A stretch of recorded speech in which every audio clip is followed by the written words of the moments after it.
Hello. It's me. And Mosley.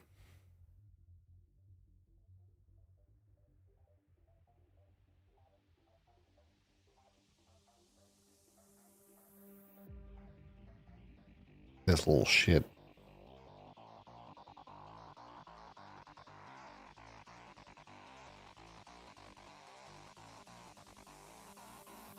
How are you, Mosley?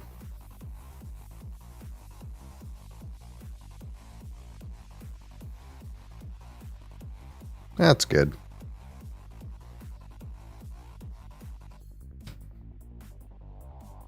Okay, today I am mildly terrified at the prospect of this ghost sour watermelon. Why would I be terrified at the prospect of this ghost sour watermelon? Well, the truth of the matter is, I've had 2 ghost products in my life now, and one of them was pretty good, and one of them I poured into the drain. So who knows what will happen when we open this shit. It could actually be terrible. And terrible in like the worst way. No, I don't mean it's going to be like hospital chemicals and latex, you know. We can deal with that. It's the reason we dumped a ghost out before was because it was so sweet, I couldn't take it anymore. Couldn't take it anymore, Mosley. It was so oversweetened, I couldn't handle it. I had to go back to a regular Red Bull. Because that's how sweet it was. But. And I think I've only drain poured 2 drinks. I think. I can't even remember what the other one was now. I think the other one was actually nasty. And I don't even think it was the one that smelled like body odor. There was one that smelled like BO. And I think I drank that one. What one did we pour out, Mosley?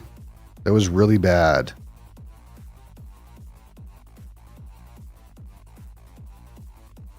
I don't remember. And he's fucking useless. Look at this. My goodness. Alright, so time to pop the top. Oh, those things are clear, aren't they? I hate that.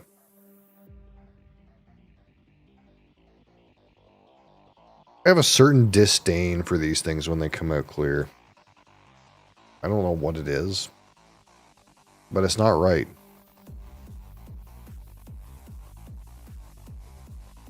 Somehow I would rather they make it obviously a fake color than to make it nothing. What do you think? You have some input here.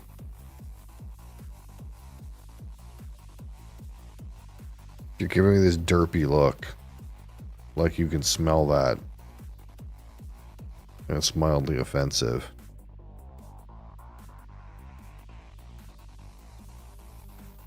It's like what is that liquid you have there, Dad? That smells not natural. It's not natural, Mosley. You're right. It is a clear liquid that doesn't appear to have any random floaters. I can't remember if Ghost has ever had floaters in it before. Rain always seems to have floaters. And there was another one I think we opened that had floaters in it, but I can't remember which one that was. I'm steeling my arm against your potential intrusion, Mosley. Mosley's on a record of having knocked over 2 Copitas and 1 shattered. So, need to be extra careful with this little shit these days. Not much to this, though. On the eyes.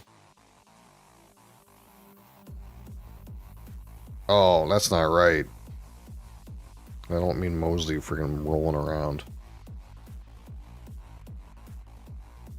You're right, Mosley. Something's not right about this. Oh, what? What is that? Oh, that's not right. Okay, it's kind of weird, though. Okay, so I don't know if you've ever had a warhead before, and this is called sour watermelon warheads. I don't know if you ever had a warhead before, but those are like really sour, hard candies, right? But there's like a dusty thing associated with them. Like, I don't know if they're like, they have like a powdered sugar kind of coating or something like that. But this just smells kind of like the dusty part of the warhead. And I don't know if that's like a premonition of, oh yeah, the dusty coating is the aroma and the explosive warhead is the palate. But it smells like watermelon rind and like a dusty note.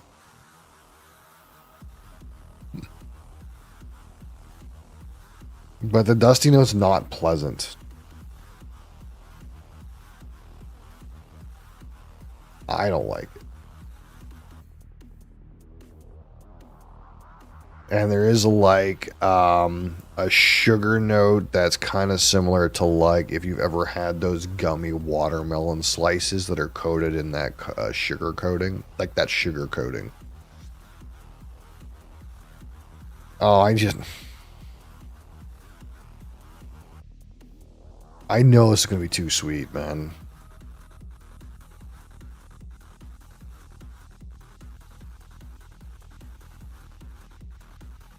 Like it feels cloying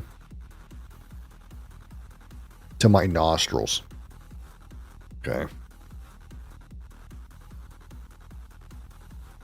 Okay, what are we working with here? Okay, before I harm my taste buds, what are we working with here?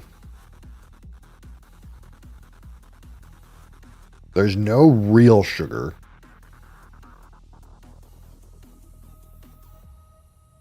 There's caffeine that's sourced from coffee beans. Sucralose. There's some kind of other coffee in here.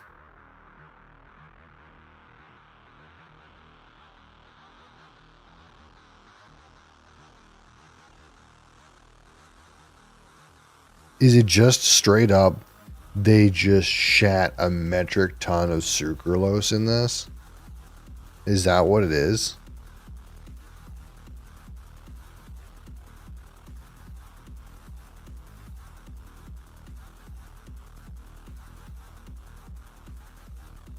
Neurofactor is a trademark of VDF Futureceuticals. Futureceuticals. Ah, give way, Big Pharma. Futureceuticals is here. Oh. Yeah, it's like way too much sugar. Like, I don't know if you ever were a kid and like your parents gave you like healthy cereal to eat, but you were allowed to put some sugar in it. And like you had your bowl of cereal with like, I don't know, Cheerios or some shit in there and milk. And then you put some sugar, but you put way too much sugar and your parents didn't notice. And like there's just straight sugar at the bottom of the bowl.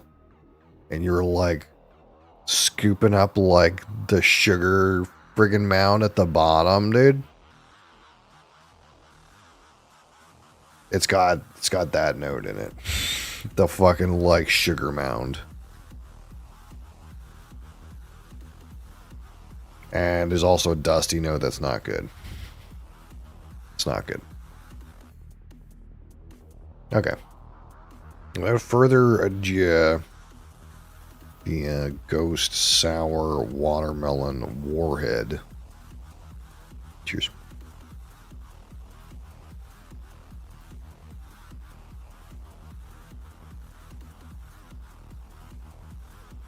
Oh, it is sour. It's not that sour, but all the sour's in the finish.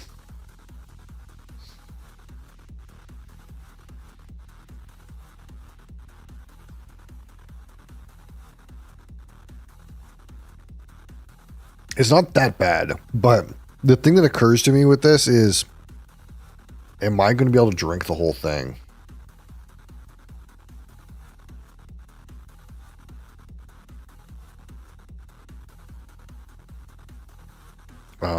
Oof.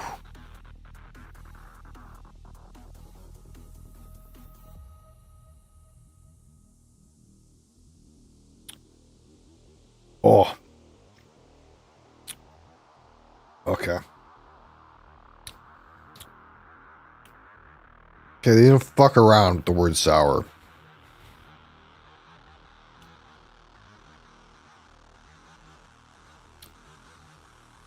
Sometimes they write sour and it's like, it's a little sour. That doesn't fuck around. Oh, that'll wake you up. There's another dimension to that. Okay. There's another dimension to that. It's not flavor. Or, I mean, not flavor. That's not caffeine, but also not flavor. It'll just zap you. Holy. It'll zap you.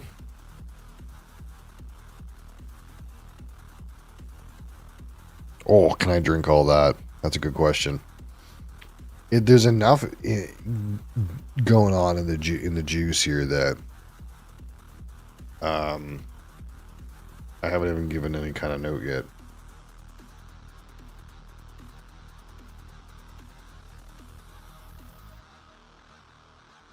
Oh, it's in the finish.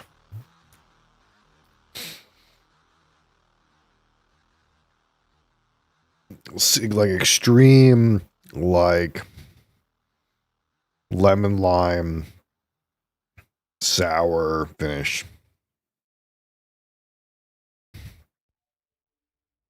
Like extreme citrus spike.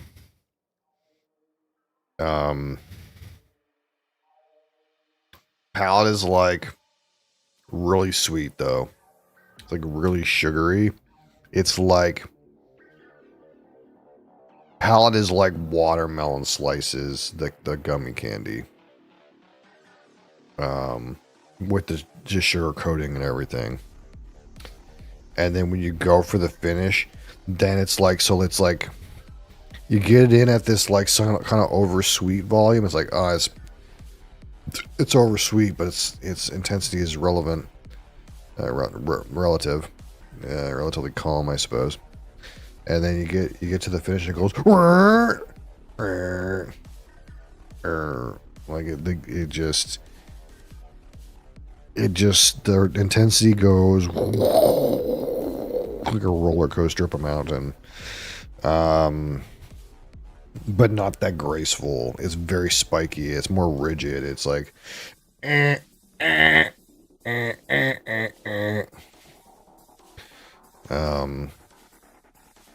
and probably you can probably tell in my face when the spike happens, frankly.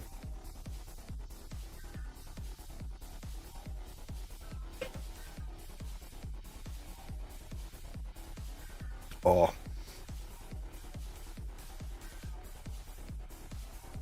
I'll wake up, Mosley. Oh, holy.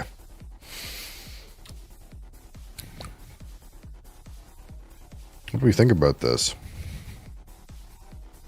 You know, sometimes with whiskeys, we entertain the idea that intensity is important. It's fucking intense, man.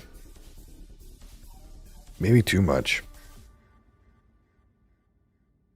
I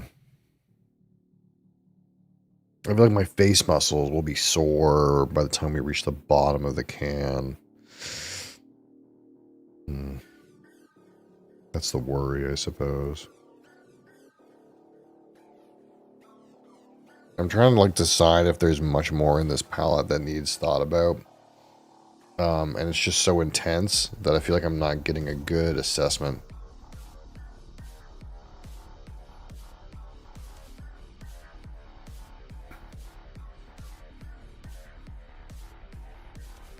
Oh.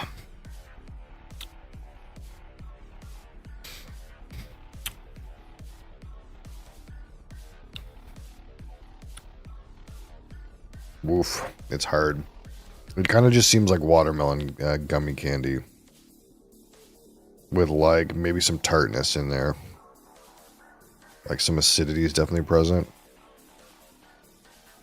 Not much of like a transition, just like flat watermelon into spiky citrus.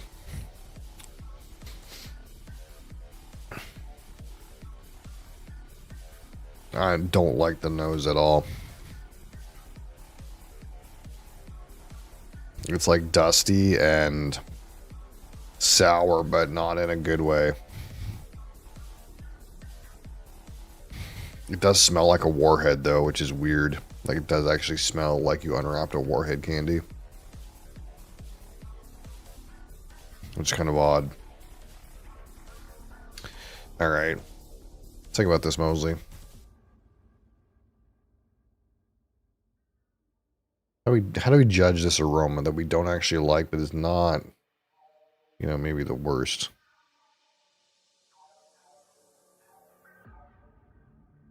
Oversweet, watermelon rind,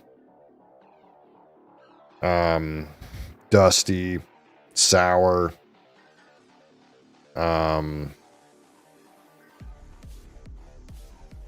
like Sugar Mountain, cloying, unfortunate, I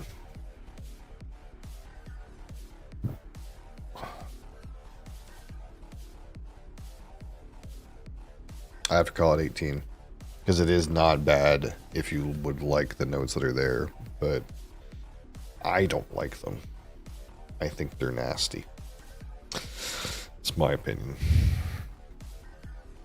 All right, palette.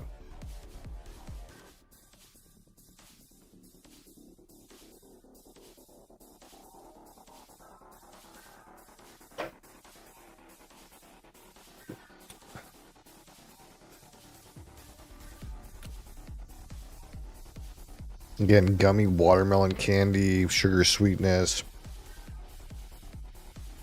some tartness, some acidity. Again, sour is a main element even in the palate.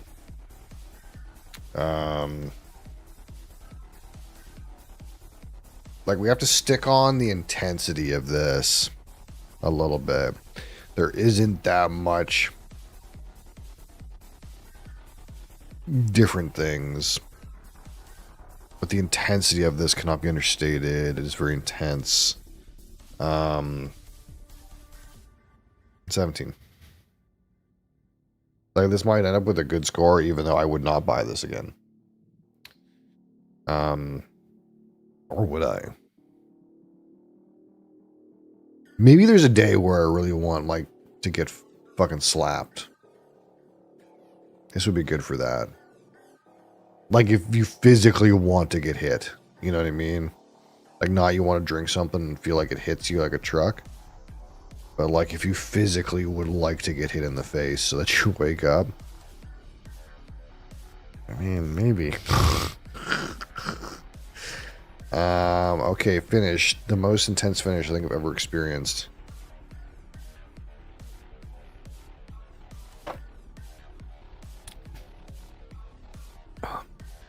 And you got to give it some points for that. 19. It's got another dimension. It doesn't have the vast layered dimension that I want to give something more than 20. But it's got a new dimension. It's got something different. Texture is about fine, but man, it's hard to tell. Not sticky.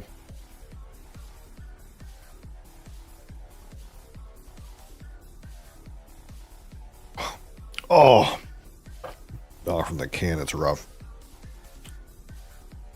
Oh, okay. Oh,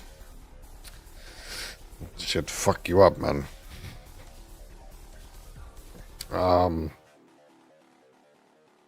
6.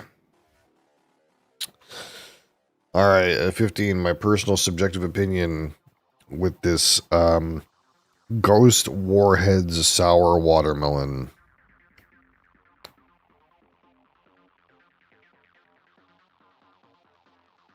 We talk a lot about what makes this can different than other cans. What separates this? What makes it stand out?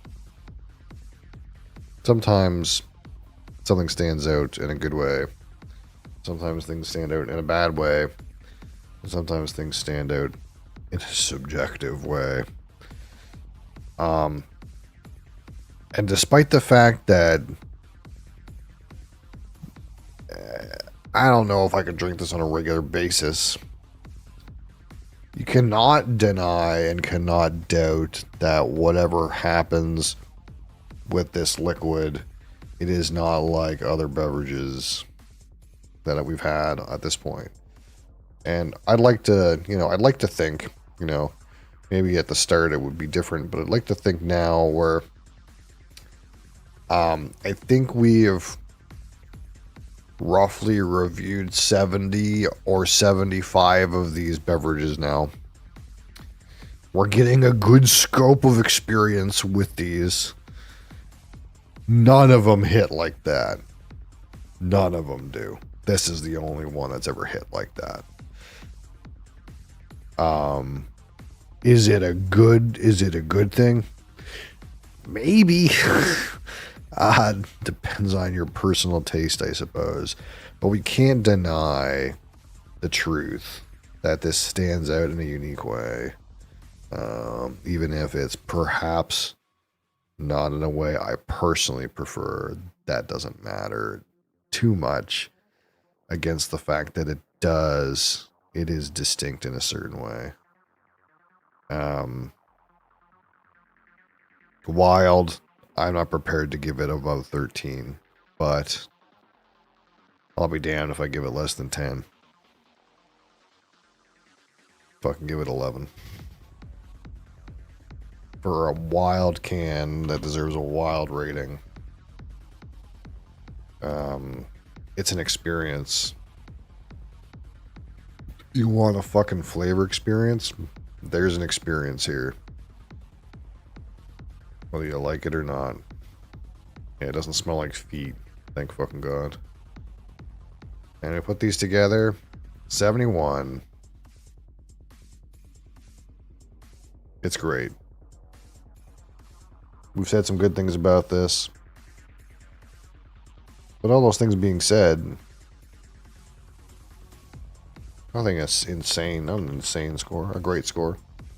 Great. Great, as they say.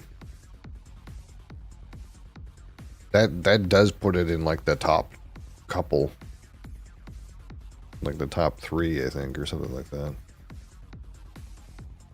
But dear God. Dear by God, if you ever like try to drink this on a regular well, I bet you it's the kind of thing where like you probably get used to this, you know. It's like anything, like I haven't been desensitized to this, and I bet you someone who drinks this like every day, they don't doesn't bother them anymore. But for someone like me,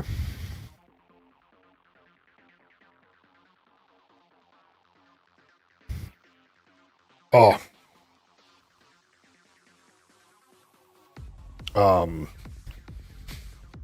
he slaps a little bit. Oh, I feel it in my face, Mosley. Do you feel it in your face?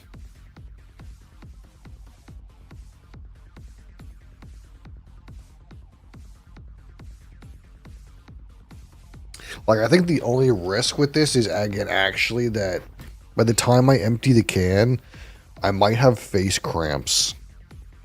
I think that might be the problem. Hey, Johnny, how's it going? You're a purveyor of fine energy beverages, Johnny. You ever had one of these things before? Ghost Warhead Sour Watermelon? My face hurts.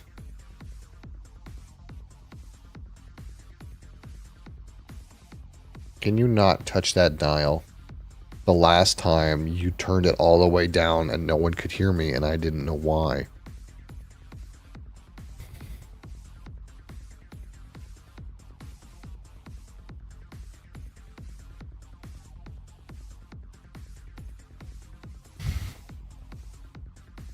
What, you little derp? You've had the strawberry kiwi? I don't know if I've had that one. Did I have strawberry kiwi yet? There's one I rated really bad. What one was that? Cherry limeade. That one was not good. I think the only ones I have left are this one. And there's another Warheads one. There's a different Warhead one.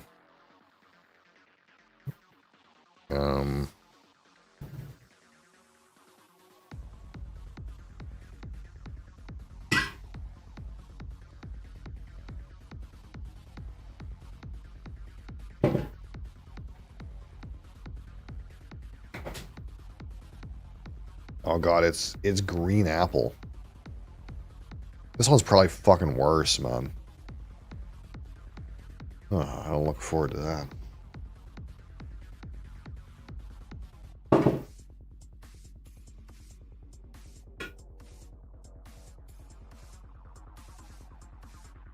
I also have orange cream. I thought I already rated this.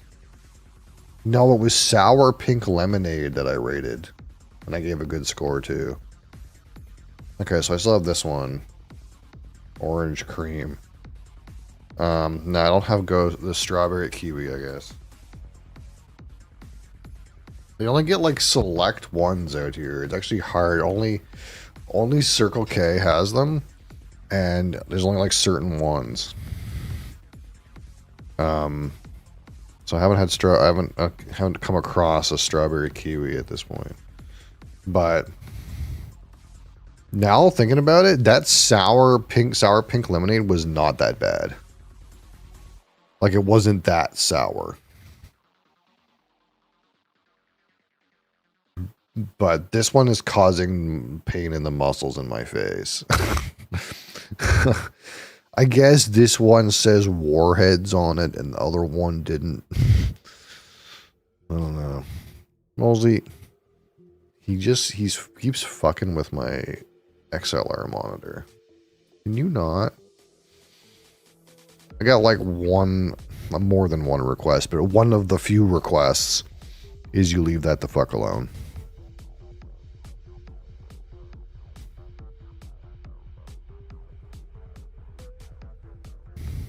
What? My goodness. I'll ship you the other flavors. That would be cool. I don't know how we would really do that, but probably I'll find some around eventually if it's a regularly occurring beverage.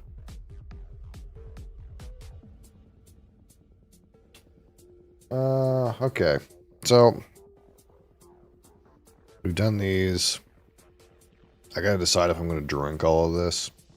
I have to subject my wife to this. It's gonna be a have to.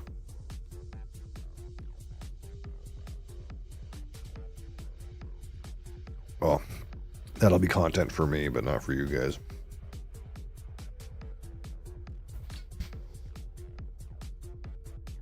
Let's save this. I'm kind of getting used to it now. It's not so bad. At least that one wasn't. Ghost sour watermelon. I gotta start with warheads. Ghost warheads.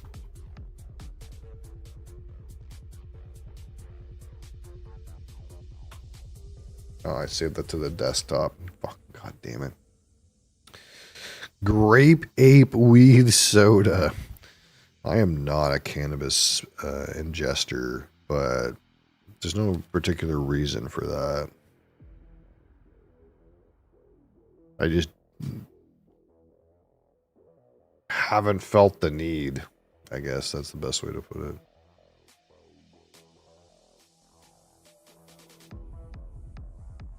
The only time I've ever had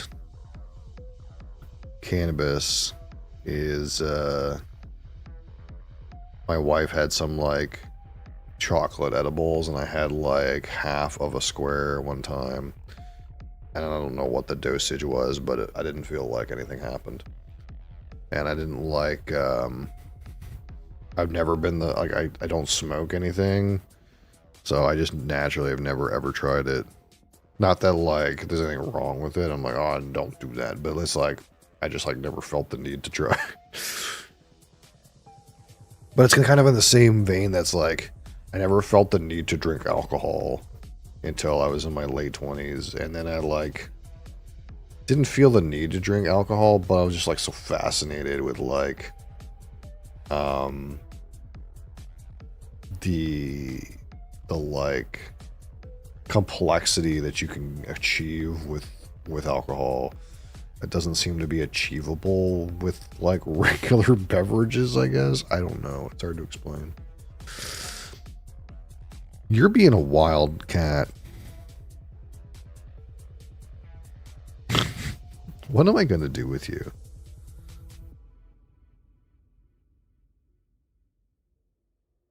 He's just sleeping now.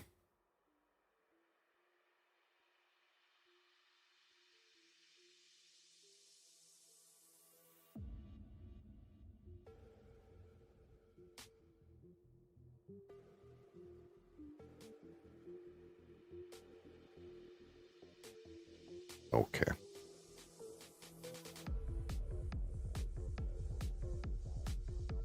What? What dirt face?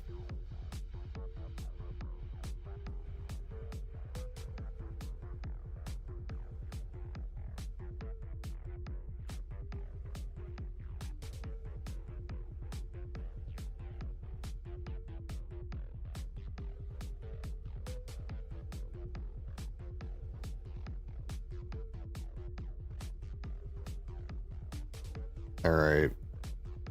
I guess we should boot up the game, you know. Boot this game up. See what happened. I'll see what happened in the old reset-a-roni. The servers are live, right? I'm not keeping track. Yeah, I'd say so.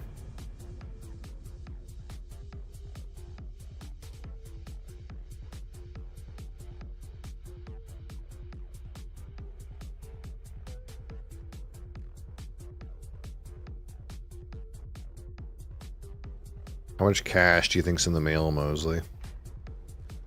Are we rich? Rich, rich, rich.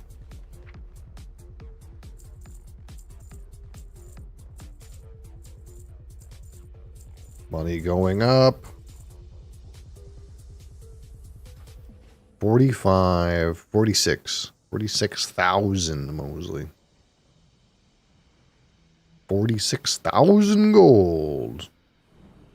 Or like $5. I have an extended supply of goods for for outlanders.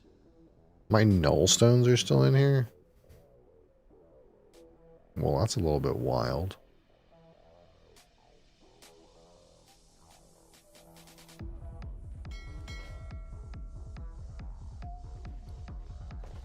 Well, I guess we gotta open the box, Mosley. We actually we're allowed to get something out of the box this week, Mosley. I don't really think it's anything of note, but we can open the box and see what we get. Wait, do you have a quest to open the box? I think I just abandoned it last time. Yeah. Not that that breadcrumb is worth anything, but it might be. Everybody's here to click on their box.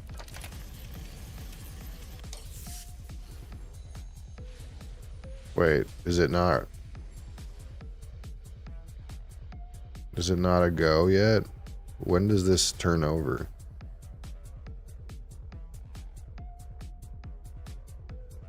Huh? Everyone else is here.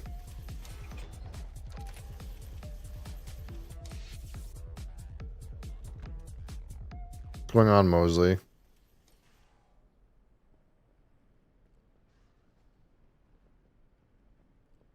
Mosley loves World of Warcraft. He like sees all the little people running around on the screen, and he's like, "Oh my god, there's one. There's another one. There's another one." Oh my god, it's like they're little rats or something. He's like, "Oh my god, what's that?"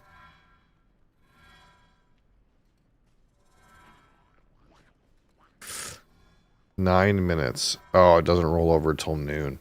Okay. Oh, okay. He decided to attack the monitor. That's chill, okay, buddy? If you physically attack the monitor, I will yeet you off the... He's being really naughty. Bud. That's just somebody's ghost wolf pet or some shit, okay?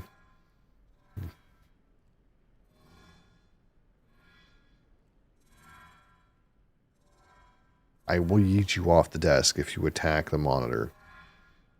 It's World of Warcraft, buddy. It's not real. Yeah, it's not real. None of those are real.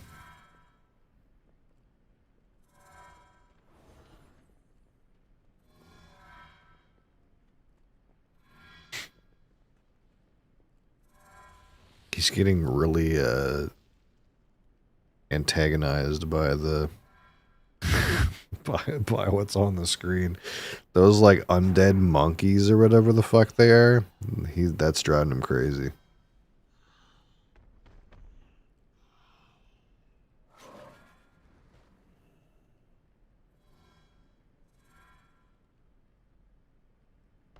Oh, chill.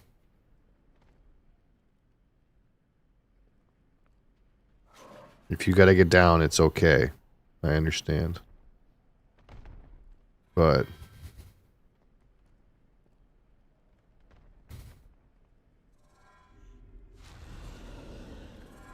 this is quite a thing, this weekly vault thing.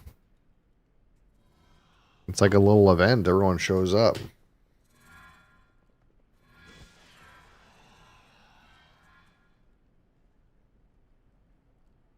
You're getting triggered by the game, Mosley.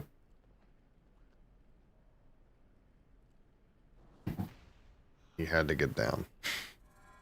He couldn't take it anymore.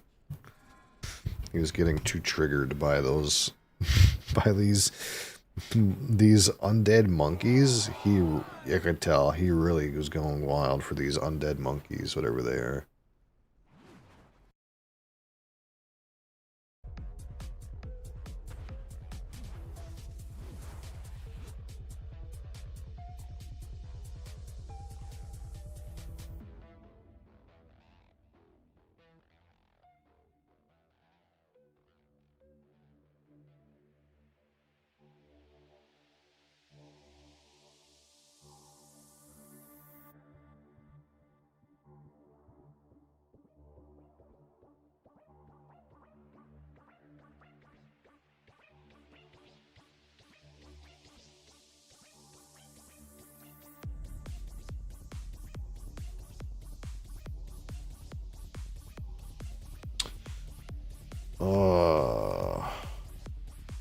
Ansel, maybe a scammer.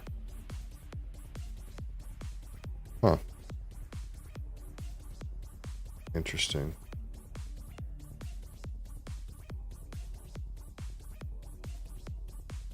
Okay. We'll boot his ass. We'll boot his ass, you know. I don't know if you're here, but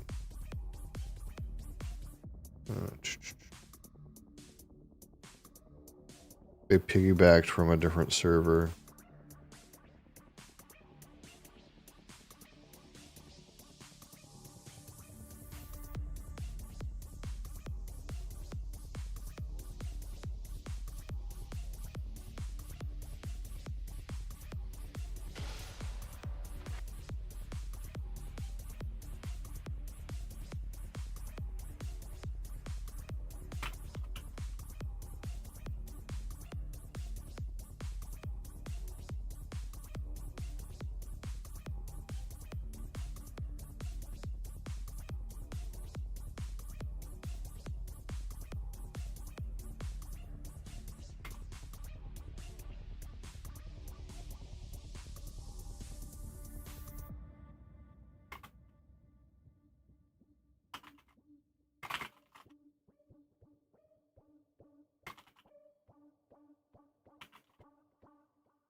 All right.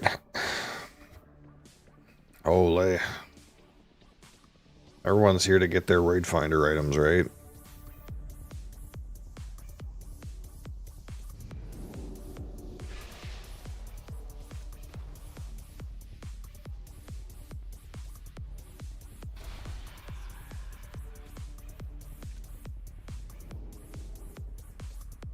Why does my guy look weird?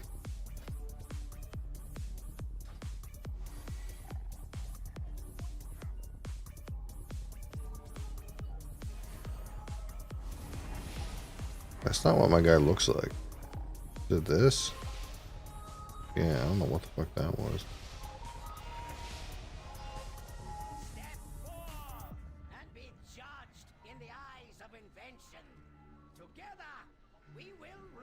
What is this guy? This guy's speaking in like scratch marks. Oh, fur blog. Oh, that's cool.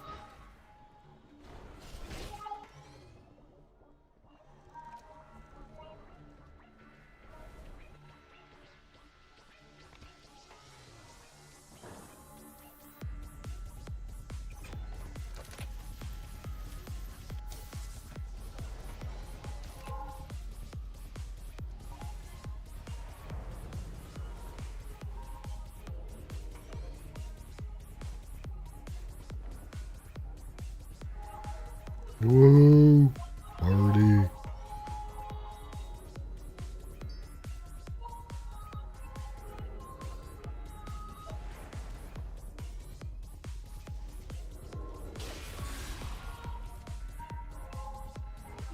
I wish you could give me gathering items. Ooh, I've become a panda.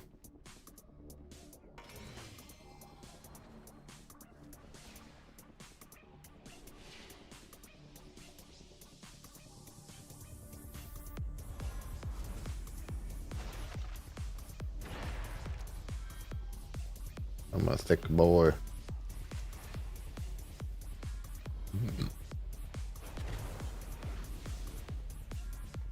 Maybe?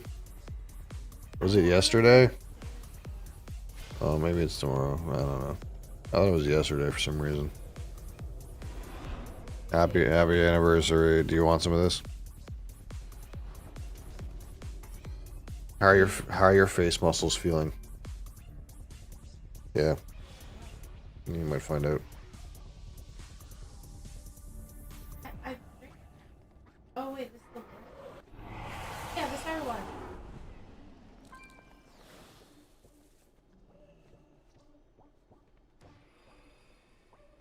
Yeah.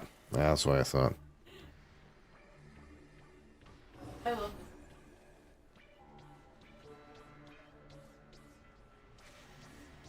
I have an extended supply of goods for our this. So good. Merit token. Chest of gold. That seems like a bad conversion rate. I mean, I'd take it though.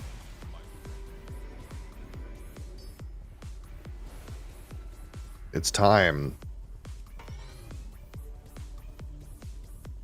It's time. How come it's not working? Oh, it's working now. Hooray! What do I have? A worser item. Or collect 6 tokens. So I can instead take 3,000 gold? Think about this. So do I pick? Oh wait, I only get to pick one of the... Okay, I don't get everything. I only get to pick one of the 5. Oh, I almost just grabbed a thing.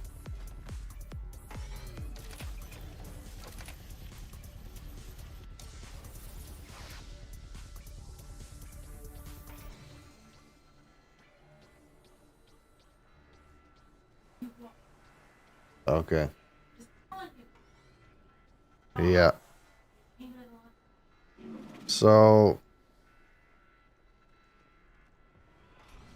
if I understand this right, even though these are higher item level, they're 4 out of 8 upgrade. So this 1 out of 8 upgrade, these are effectively the same tier of item. This one's just already been upgraded. Is that how that works?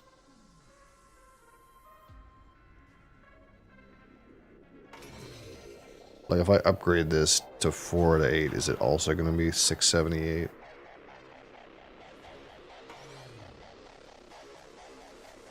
Is this good? I don't know, it does cosmic damage. The powers of your Rushy Wraps trigger 20% more frequently. Hey, that's kind of cool.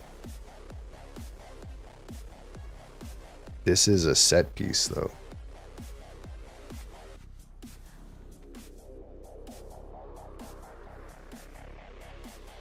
King's Bane deals increased damage. Wait, what? I thought King's Bane was an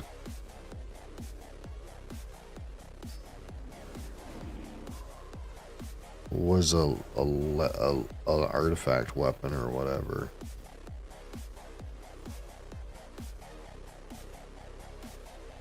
Oh, apparently I had an ability that wasn't on my bar that I didn't know existed.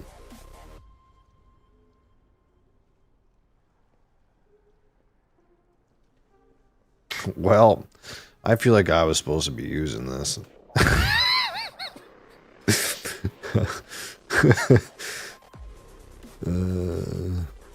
Why isn't it here? Oh, it is here. I'm just stupid. Well, turns out... turns out I may have been missing a critical skill on my bar. This roll leech on it? What does this do?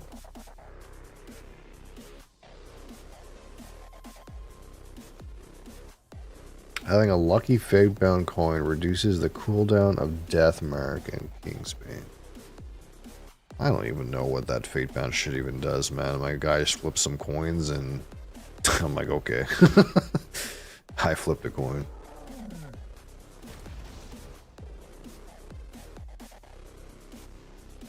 Time you apply a lethal poison to the target afflicted by Kingsbane, damage increases. Oh, well, that seems pretty good.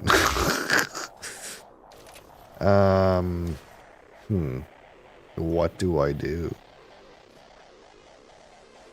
What is a man to do with this? Where's my... What is this edging ability? Edge case.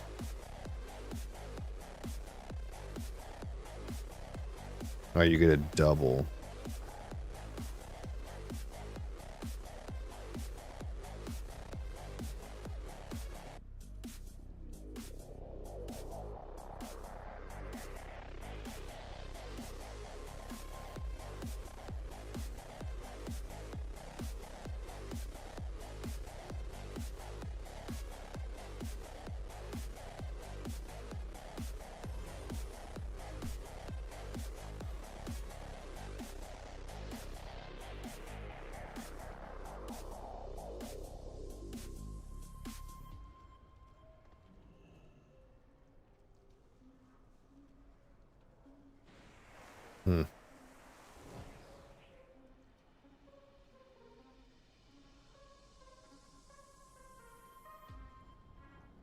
Oh, that's why that's doing that.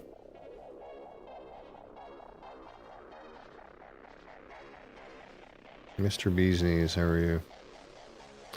Well, I don't know what I'm supposed to do. Am I supposed to take this set piece? Because it does things with Kingsbane? Or am I supposed to take these boots because it empowers my legendary cloak to do more things? And I suppose I could look up what the good players do. But the question is almost more, what would I personally find more useful, considering I don't give a fuck about my raid damage? What are the powers of my Reshi Wraps? What does that actually mean?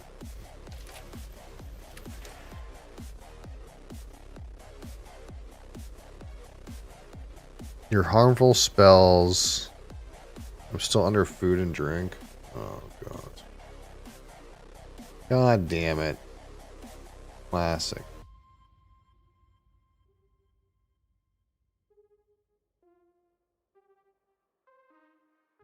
Thank you.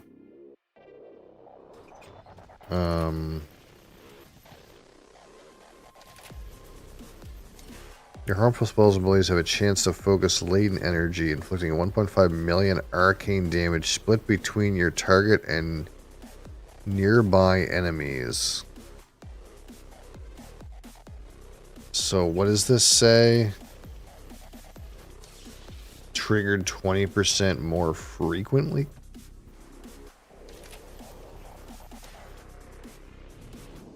Well, I don't know how often this triggers. It just says it triggers.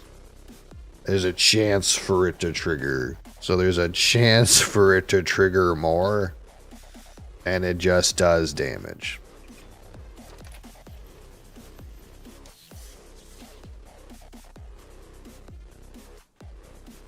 So it feels like it's better if I get the set piece thing, right? That seems better.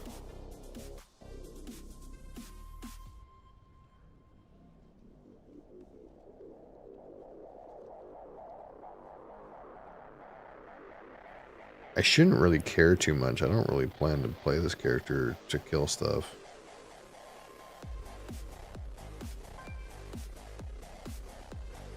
Maybe we'll just click on this one. Or I could take 3,000 gold. I mean, that's not, we can't slouch at the option to get 30 cents instead. You know? Always take 30 cents. Or whatever this is, like 45 cents.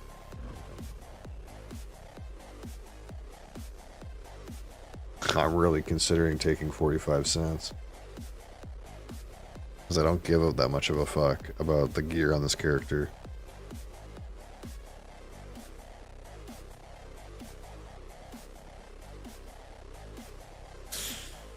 Oh. My directive is to serve. Do I take 3,000 gold?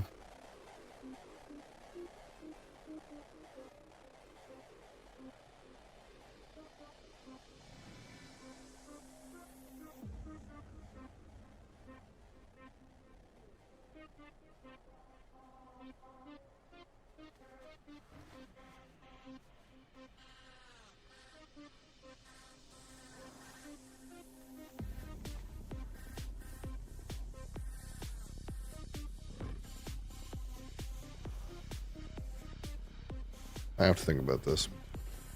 I might be taking 3,000 gold. Because I kind of don't care about this character's gear. Like, I'm almost done playing this character for any reason other than to gather stuff, which I do not need gear for.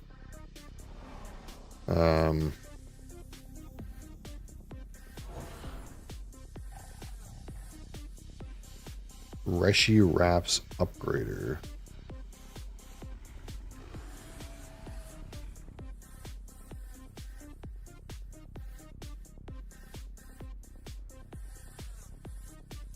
Head hunting Lumithar? I thought I didn't do that.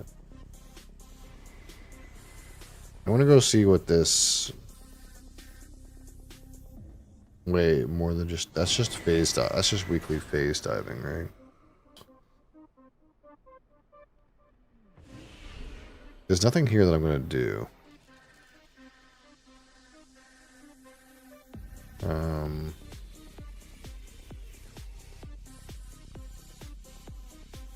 Let's go do that. I'm just gonna take 3,000 gold, honestly. Fuck it. Also received Pristine Council seal. Okay. I have calibrated my prices to be reasonable.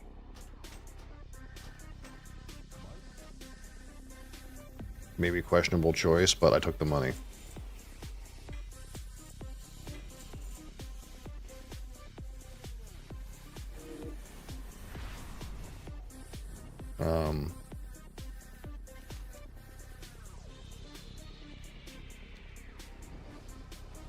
The coreway must be protected. I'm a panda man.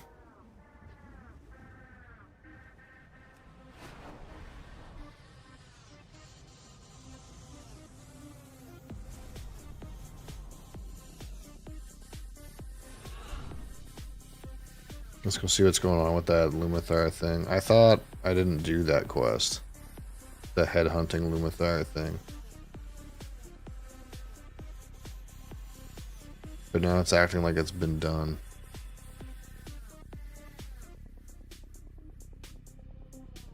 And then we're probably gonna fucking download TSM. That's probably what's gonna happen. And I can try to remember how the fuck that piece of shit works. You gotta pay money for that shit these days. Like, I know you can pay money for it. I'm trying to... I don't remember if, like, there's any reason to pay money for it. Like, any real reason.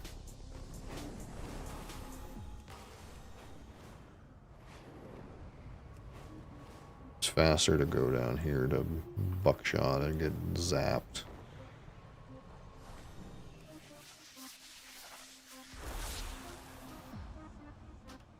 The Shadow Guard have reinforced their garrisons. We can't let them keep... Let me out.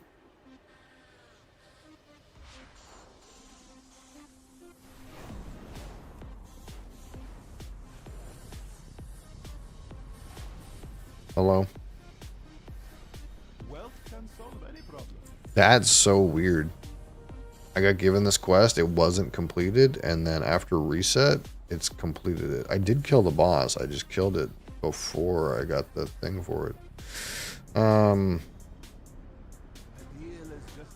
So, my understanding is this thing entitles me to some kind of cosmetic shit. Oh, yeah.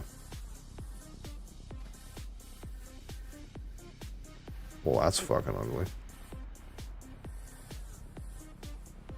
Also ugly.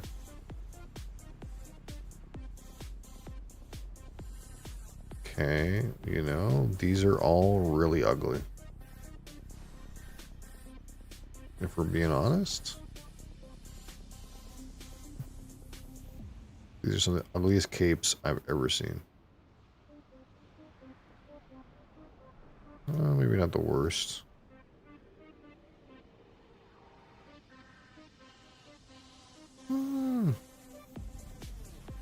Maybe not the worst. Ooh. Maybe.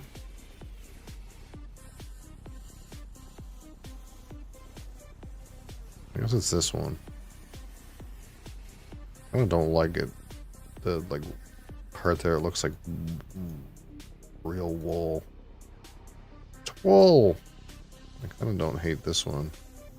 A bit of purple doesn't quite match.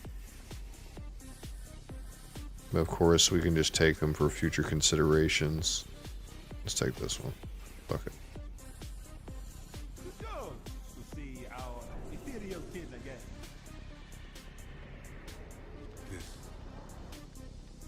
Okay, so the question is, do I bother doing this, looking for raid shit right now?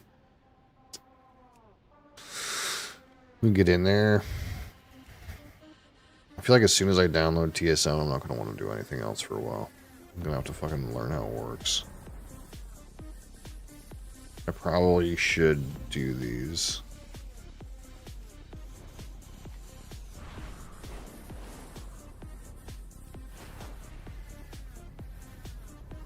I'll just sit around and mine out here.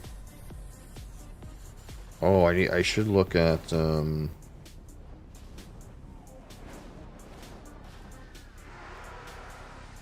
the price of desolates.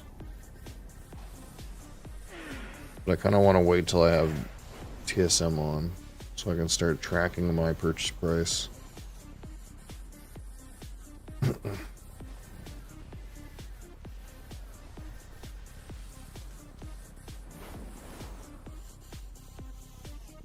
I guess I could queue for all of them and not be weird.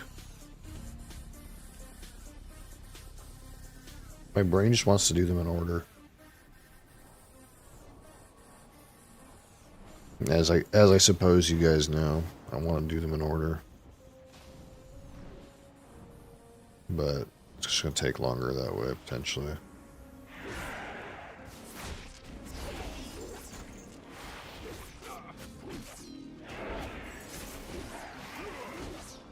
Okay, so I gotta put this Kingsbane ability on a real button. I don't want to be clicking that shit.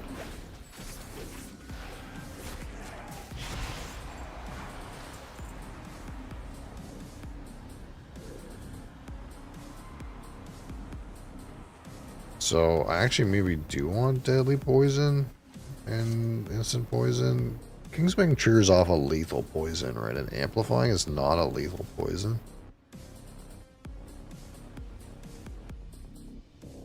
I wonder if it's better to use the 2 lethal poisons or to use amplifying. This random build I have has amplifying, but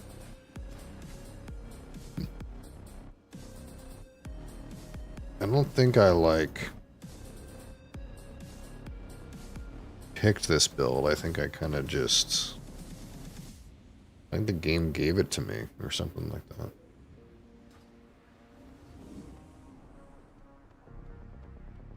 Probably bad.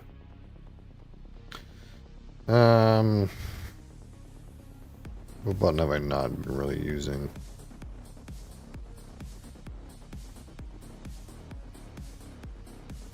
My mouse buttons, I suppose, but I guess I put those on stealth. I guess I could put it where blind is. I can't remember the last time I blinded something. My brain, I'm like, I need access to that button, and then I don't think I've ever used it. Realistically.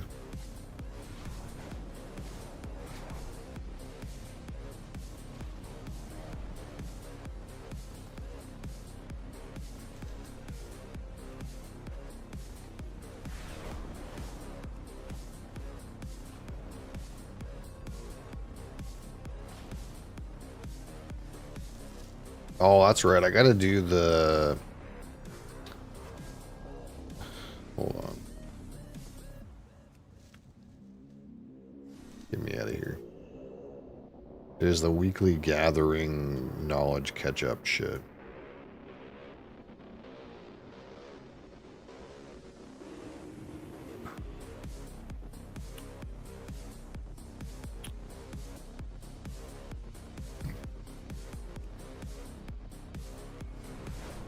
I want to see if Talos has already gone down in price or not. My directive is to serve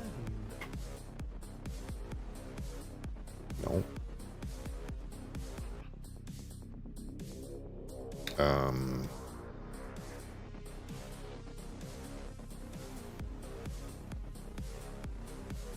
And it's like the same as Bismuth still, even though it's not 1-to-1. It's kind of weird. I don't know who bought that. Somebody's got to be buying it. Maybe they didn't realize it's rotated yet. I am calibrating my prices to be reasonable. What was I gonna do? I was gonna look at the black market. Even though it's not gonna have what I want. Behold the wonders of Crypt Stalkers. Arctic's purified leg plates. Tiny spore bat. Keep your eyes and heart open. I don't have enough money to really be looking at the black market yet. I barely even have seed capital.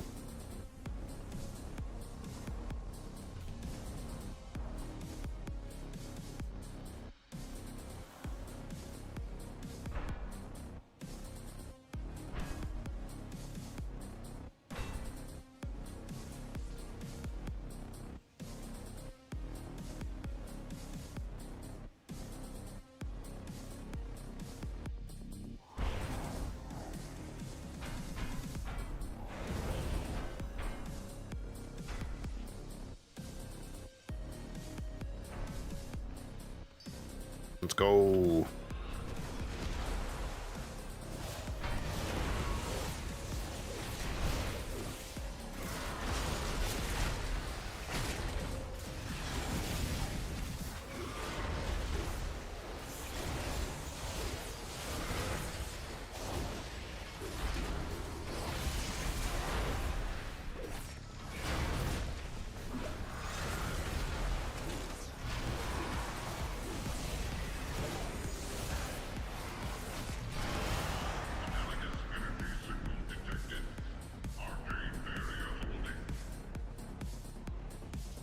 We have tripped the Manaforge's security measures and cannot materialize.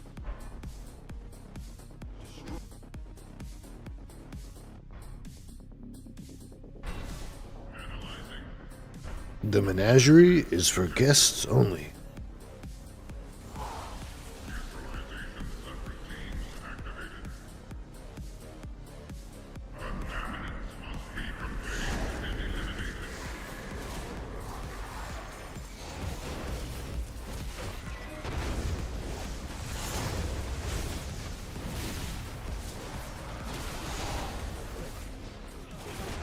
I don't see my Kingsbane dot on this guy.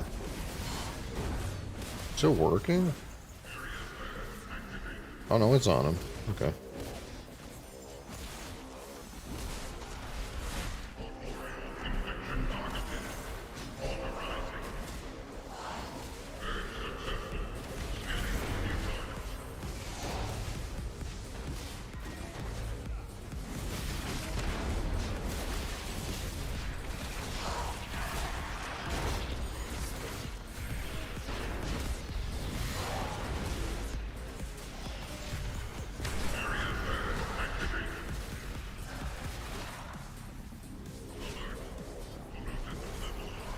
Fuck.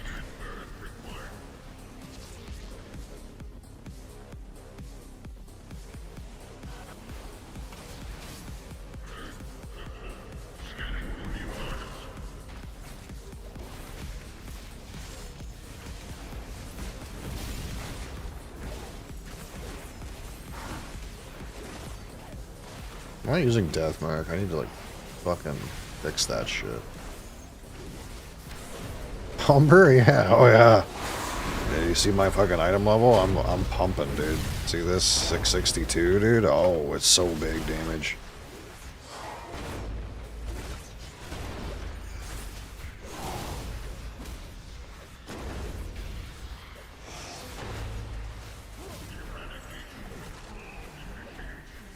Be proud of me, dude. I just opened the vault and I took 3,000 gold.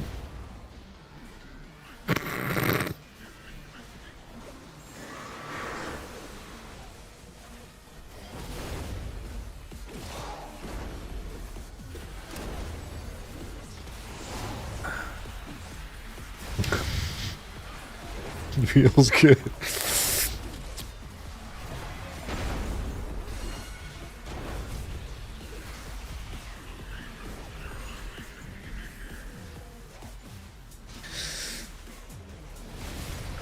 Yeah, I just don't know like how much like more combat related things I'm realistically gonna do on this character, so I don't really care about his gear.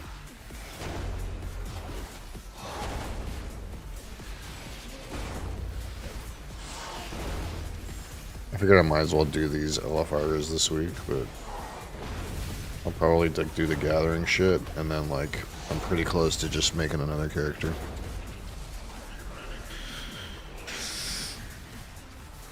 I don't know what I'm making though. That's the hard part.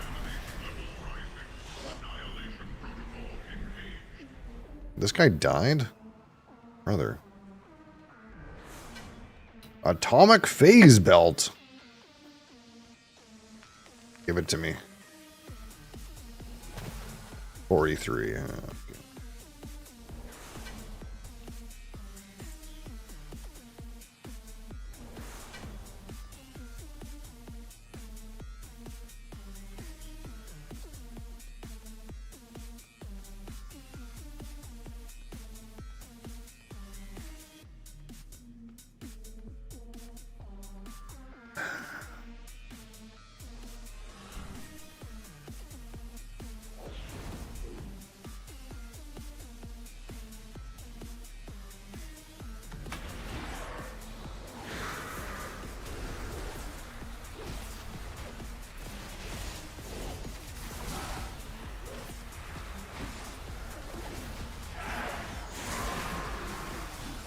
Yeah, I'm kind of annoyed that the Kingsbane poison doesn't show up on the fucking on this debuff bar.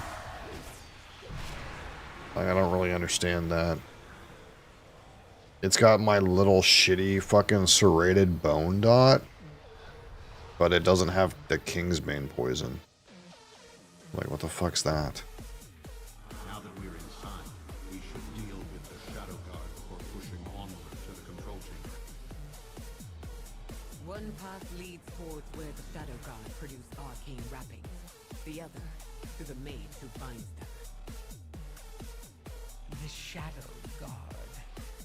Do what you will. I have my own plans for the manifold.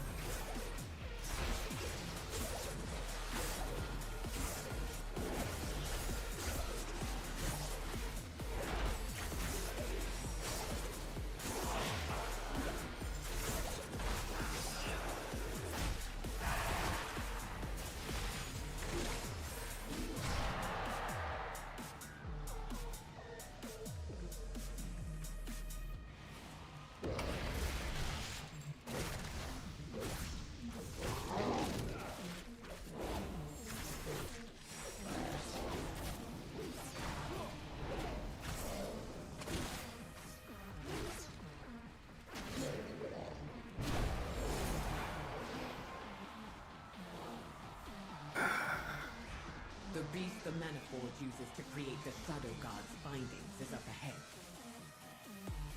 It must be slain. I will stay here and make sure no one comes to its defense.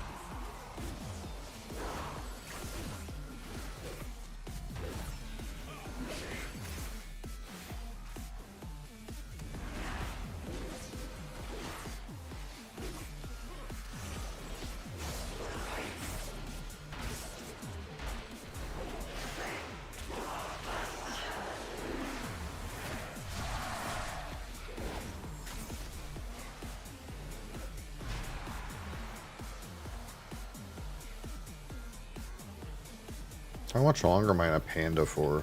Half an hour.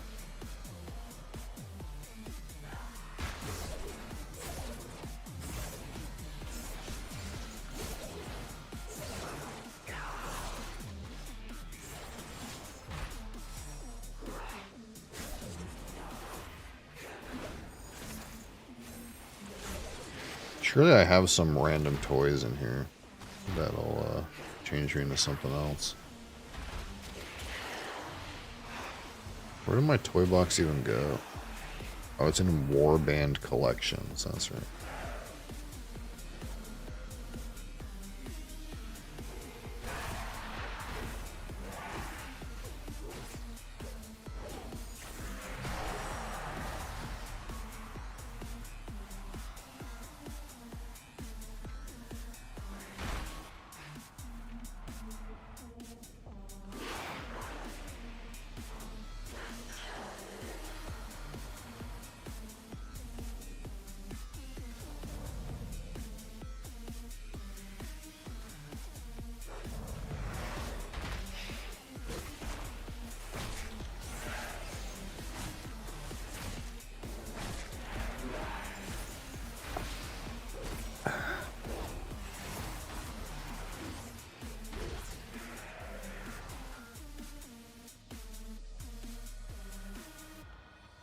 This interrupted Shadowguard Infuser's Void Bolt.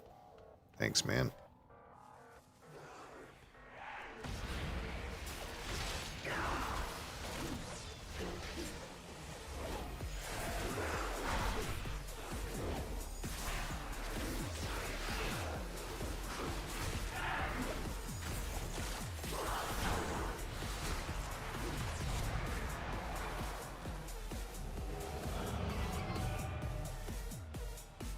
Alright, time for Spider-Man.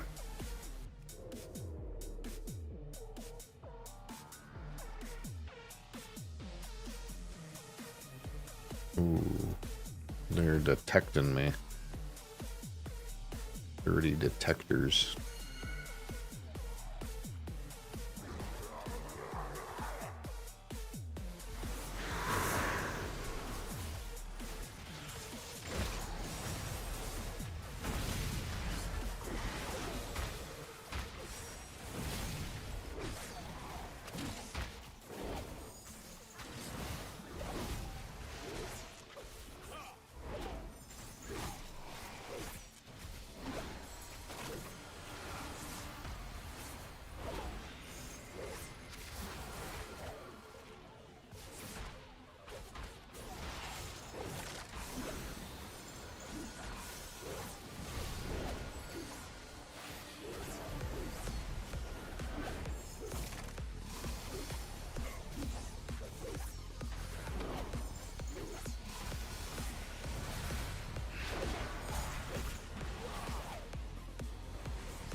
You think I can cloak this? You think that's a thing?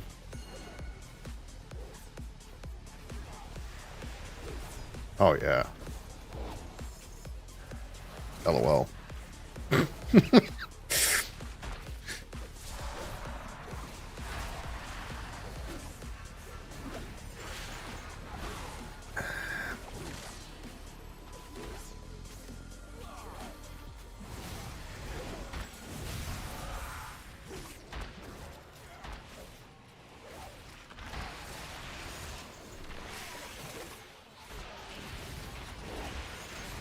Ow.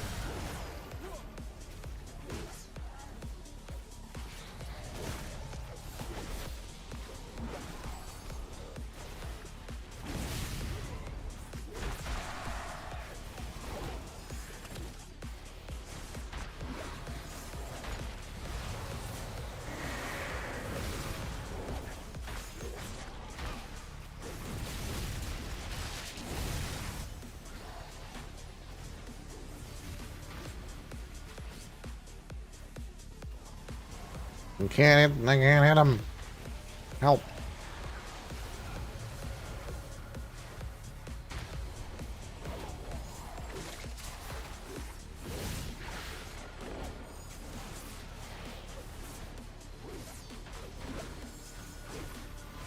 Life of Horror High. How are you?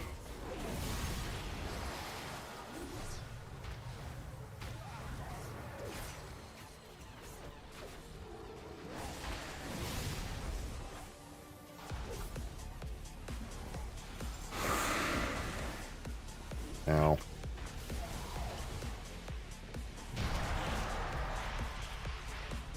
Big money, big money.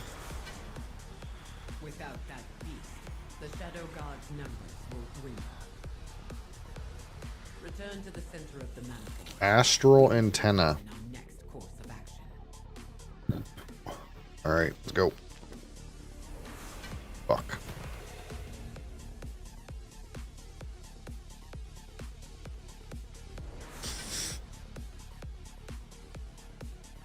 Oh.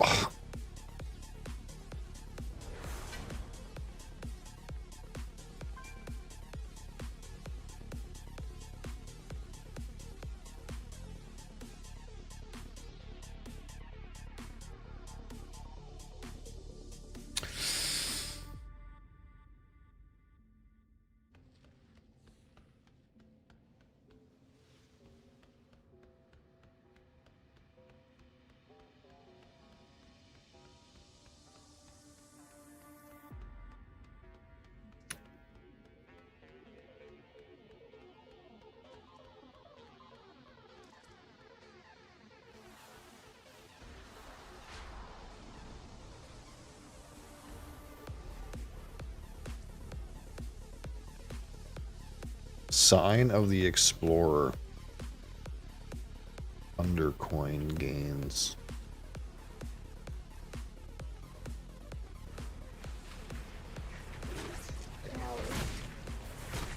I just feel like every time retail's so weird, man. Every time I like look around my screen and I see weird things, and I'm like, what the fuck is that? Like, what is the fuck? Like the Sign of the Explorer Delves bonus. What even is that?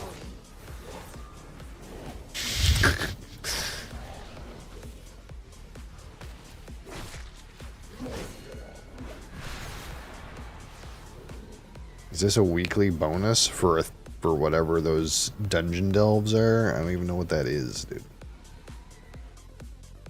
Here, souls are plucked from the void and bound with special silk made in a manifold. Kill the soul binder to cripple their reinforcements. I will keep any security measures from impeding you.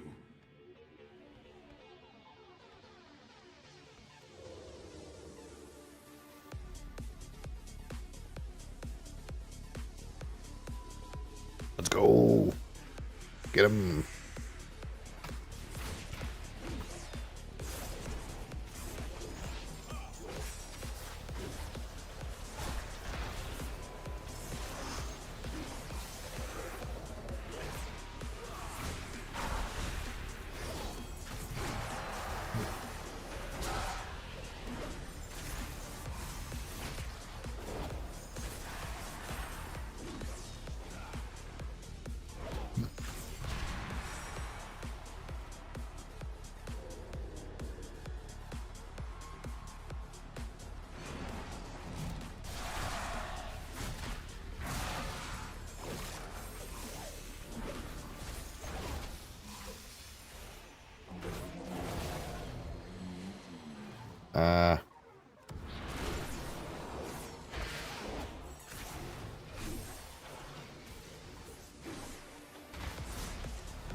What just happened?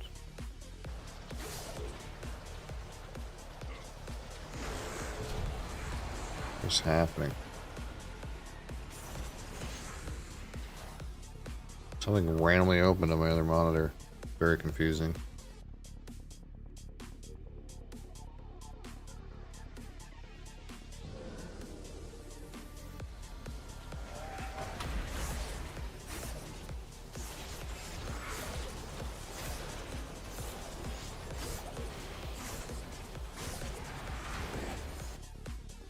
That happened again. What is that? How is that doing that? Is it the Windows key? Let's lock that shit. Fucking Windows key.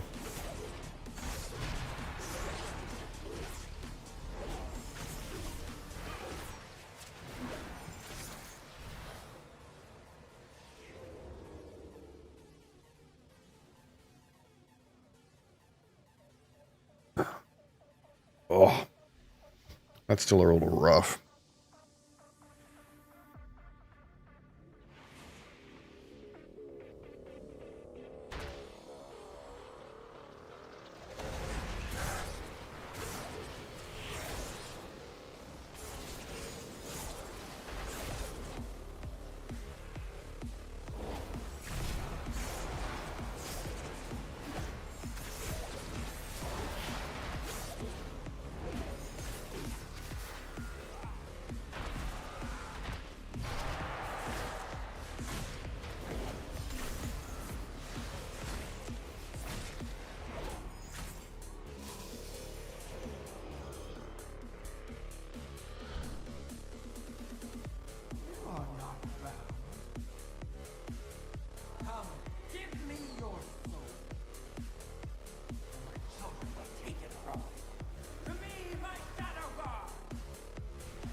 Cookie.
No, that's not what you do.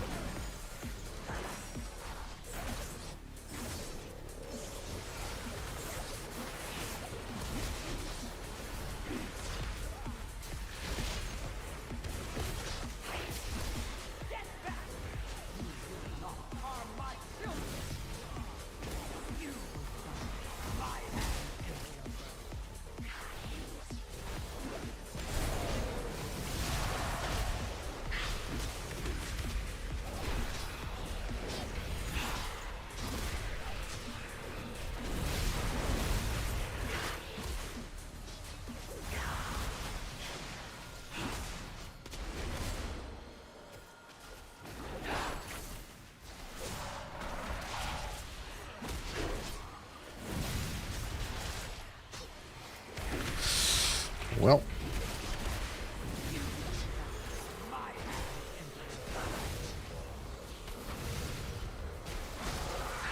Oh, I'm out of shivs. So now.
Hate this spec, to be honest.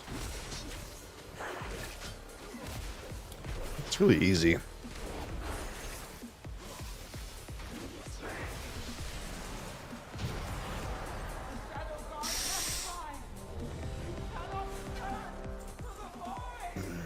Alright, my Heart of Darkness just popped, but hopefully it's not weird to get my loots out of here. I lose everything? I think so. Okay, let's just go in.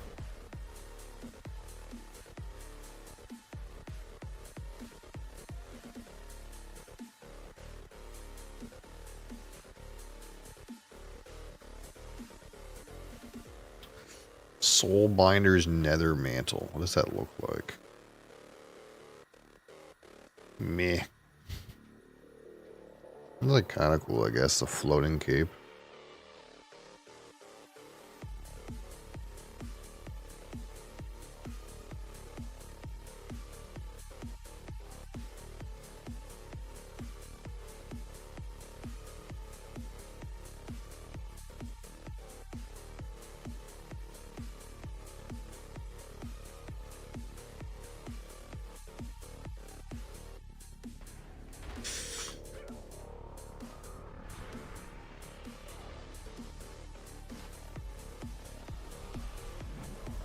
Arcane Flow Control. What does that do?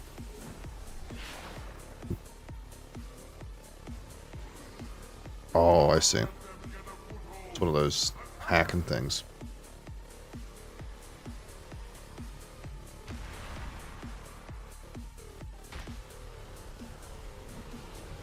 Abyssal Polearm. It's Beyblade. Give me another Beyblade. Again.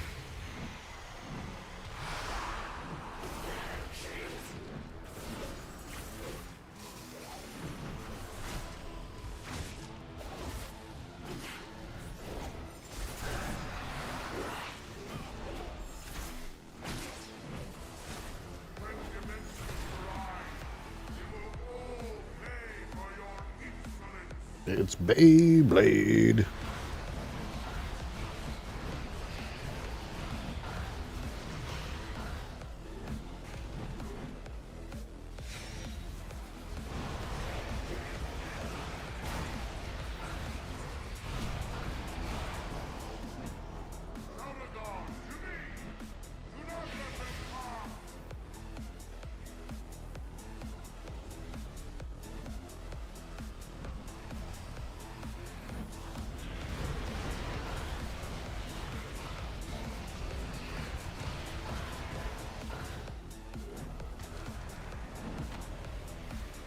I don't know about the, like, actual DPS of this thing, but sure beats pressing buttons.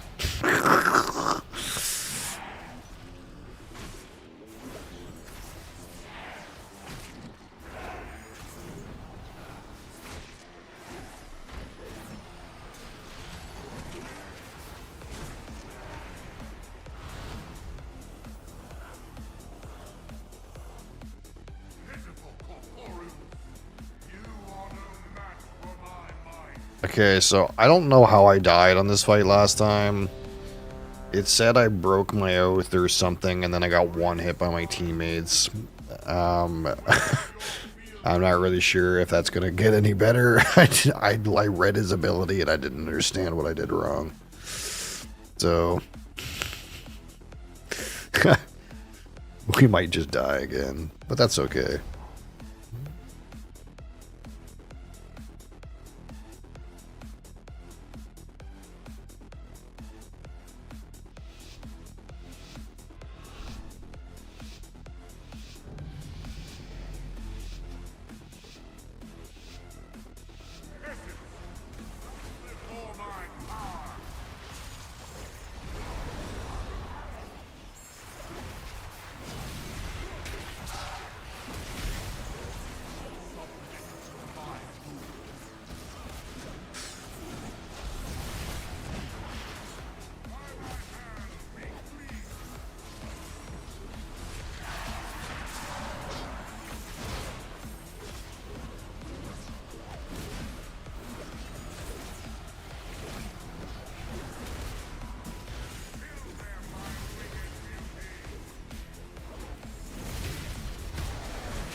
Not sure what's happening.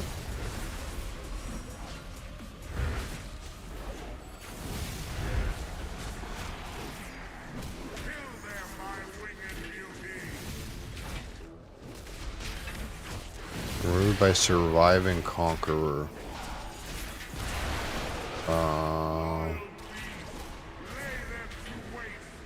I gotta survive conqueror to get it off of me. Oh, I gotta get hit. I gotta get hit by the circle. Oh, I understand how it works now. If you don't get hit by the circle, then you get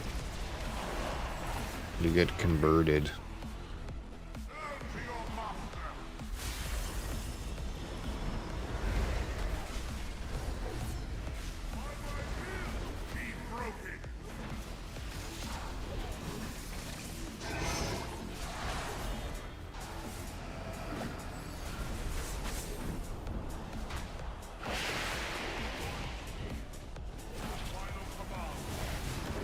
What's happening?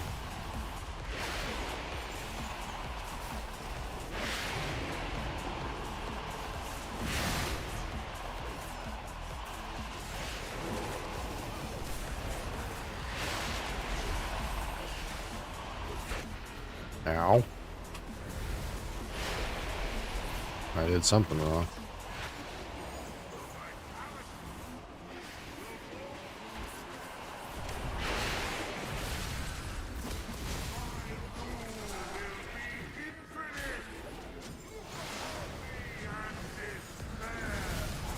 Doom shall come to this world.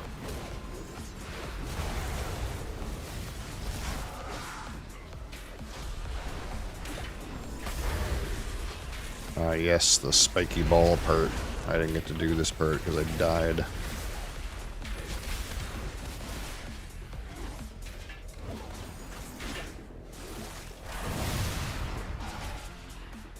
Some real Final Fantasy 14 ass shit.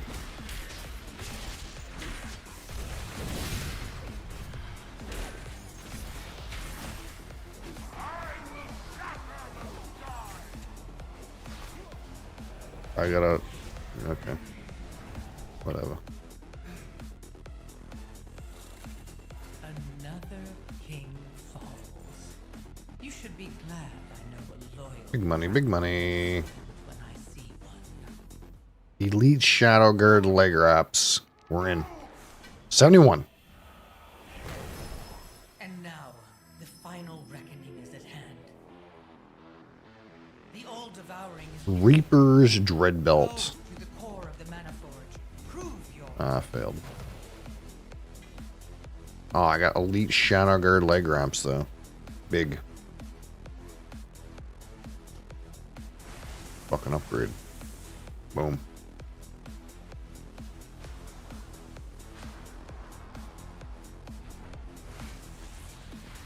Whoa, whoa, don't run off the edge.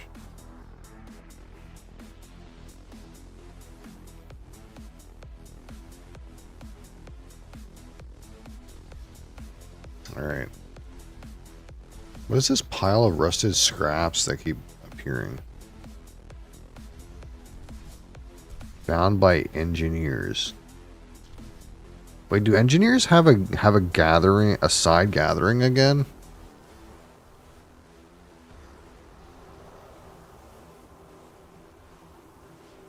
Oh, am I supposed to make my main character an engineer Skinner?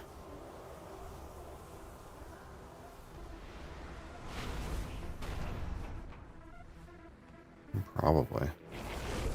Alaria is fighting back the Shadow Guard.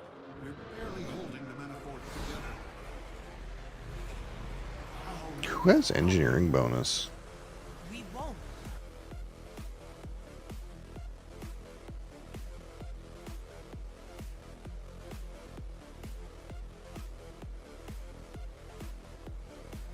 Gnomes? Ugh.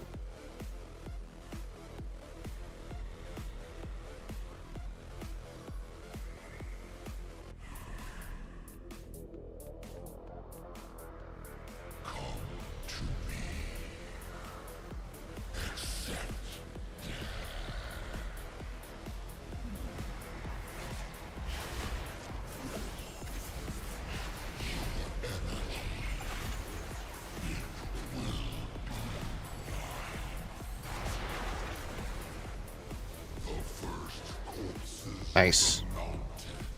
We did it, Reddit.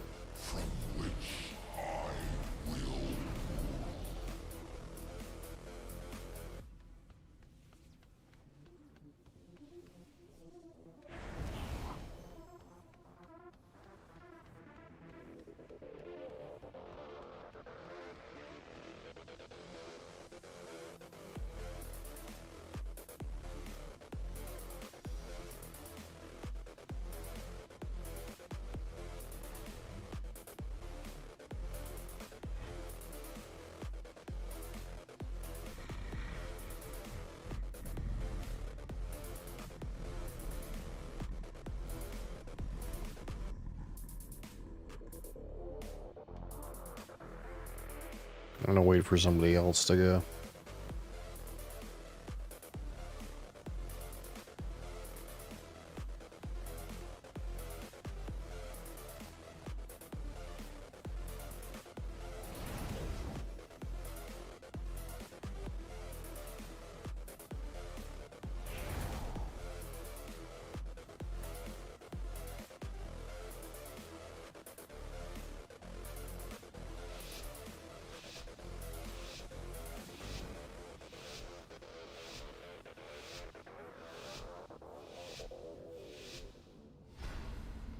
I don't know which side I'm supposed to be on,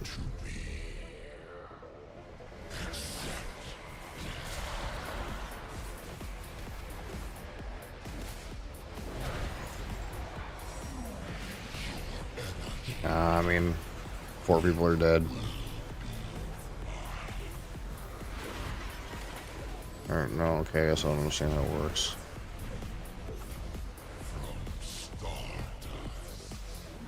Oh, that guy's dead, I guess.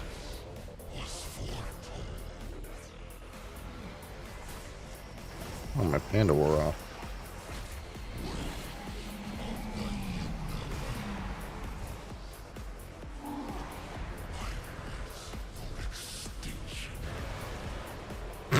God damn it. I knew I was supposed to go in here, but I didn't realize I was supposed to go after it blew up. I didn't realize it blew up first. I thought it like just did it. But I guess it blows up and then you gotta stand it. Ooh, I got rezzed. They love me.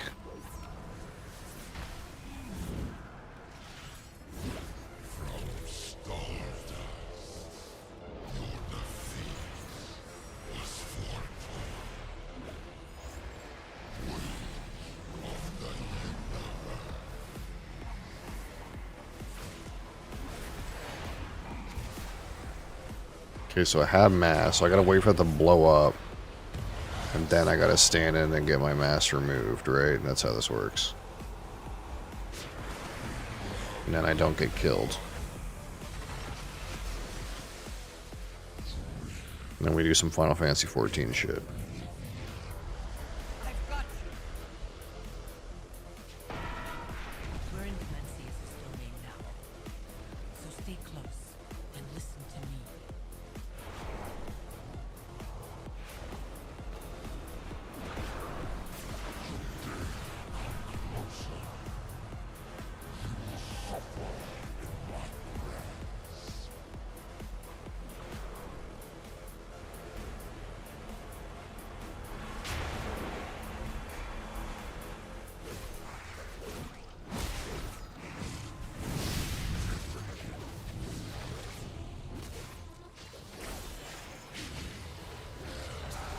We're not mere mortals.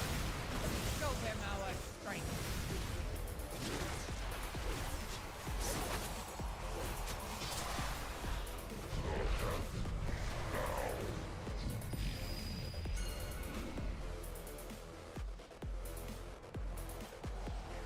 You've done well so far. Surprising, but we're not done yet. Follow me and try to stay alive.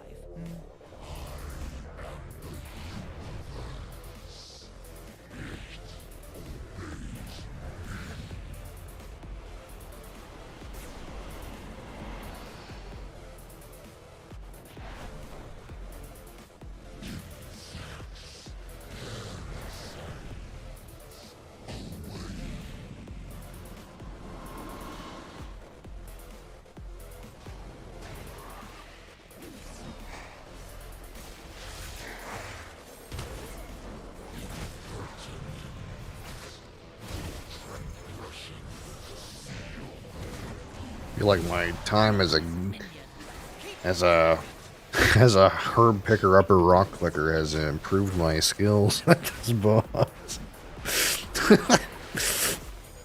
I fly real good. Okay, where's he slapping? He goes for a slap, right?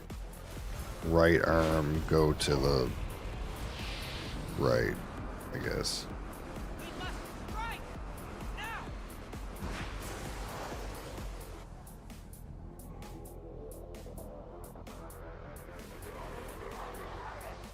Lost.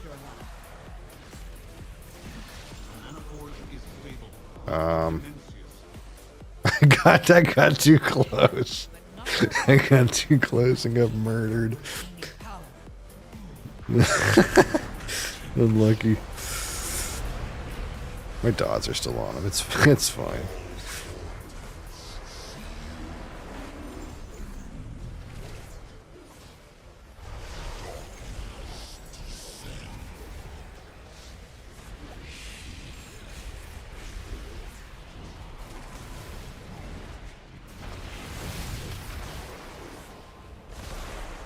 See, I probably gotta not get hit by so many.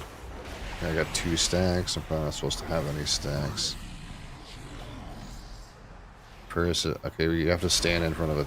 I was under a thingamabob. God damn it. I suck.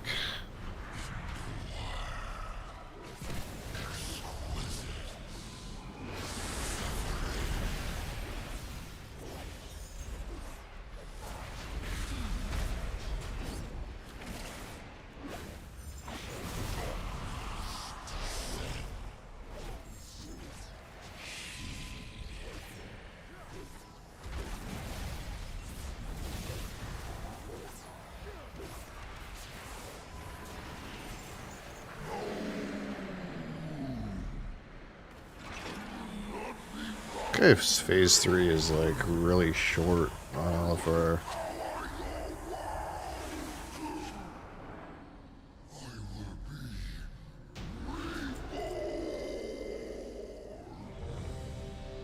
Ultra dense fishing griddle. Screams of a forgotten sky. Let's go. No, I suck. The powers of your rescue wraps reduce cosmic damage. Ooh. You know, I'm in for that. I rolled a 1. Okay. Cosmic Hearthstone. Yeah, get me in on that. 97, dude. These guys roll so good, dude. Look at their rolls. Insane. I don't want a Cosmic Hearthstone. I didn't click the button fast enough. But fear not, Illyria. I always find a way I think. to survive.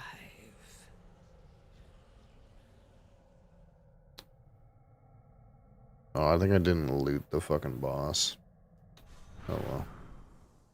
That's what it is.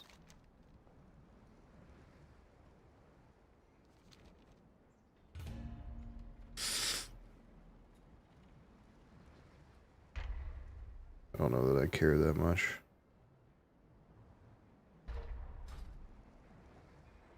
MK, how's it going? Hi. Are you? Good. Sometimes I forget where I am. Our anniversary's Okay. I asked Sarah. The way I would know is if I went and looked at the chat history with the people that I told to come sign it.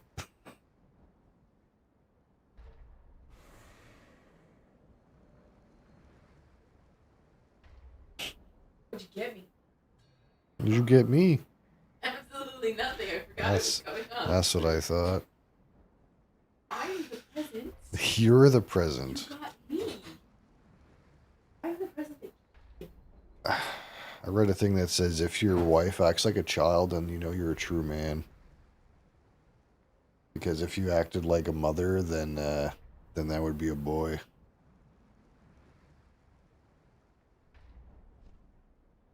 Doesn't that make some amount of sense? It does. But are you telling me I have to get a child? Am I wrong? Just often dancing. I forgot about.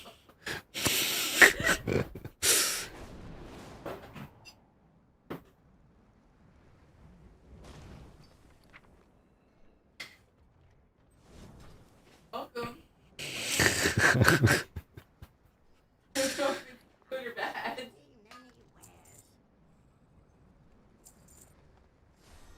What happened to my random beats?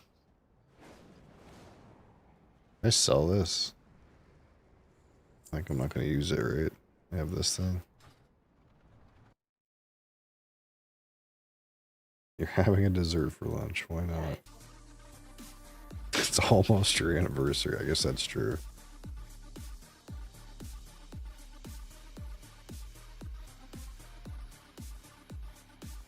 Wait, does hasting make dots tick faster in this game?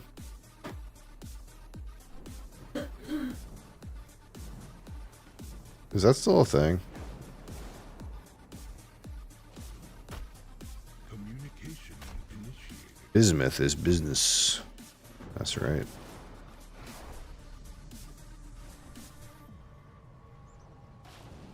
Speak and be heard.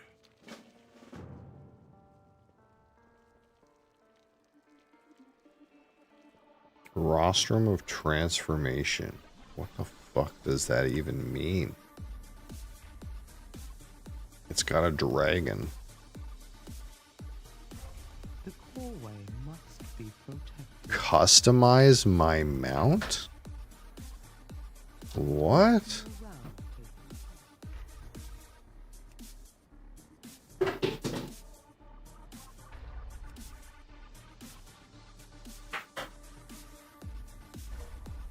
Oh, does it only work with mounts that are considered dragons or something?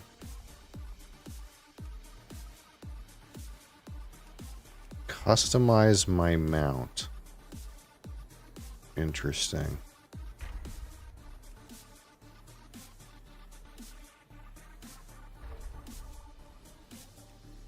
Oh, I think all these options are locked though. I hear you over there. Don't think I don't.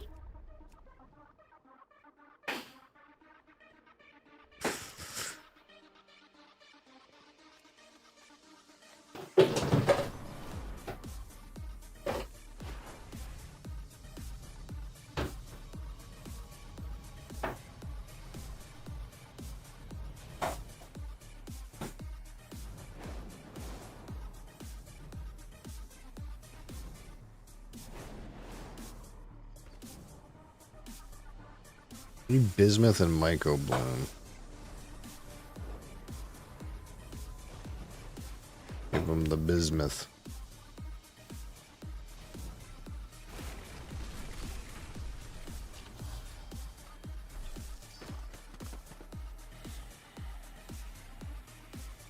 Could click on anything, but I kind of just want to get this part done.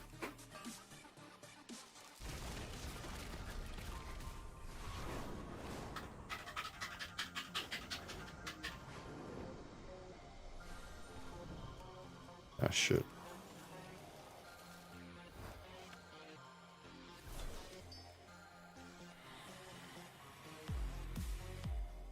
Oh, I guess I have to, like, gather a bunch of shit to get the fucking, oh, wait, no, I don't have to do that till later. Yeah. Wait, no. Just kidding. I still have to gather a bunch of shit to get the purple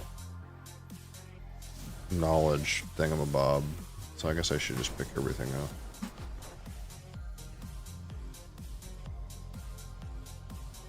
I don't know how long that's gonna take. Maybe we won't get a chance to do add-ons today. Maybe there's too much random shit to do on a Tuesday.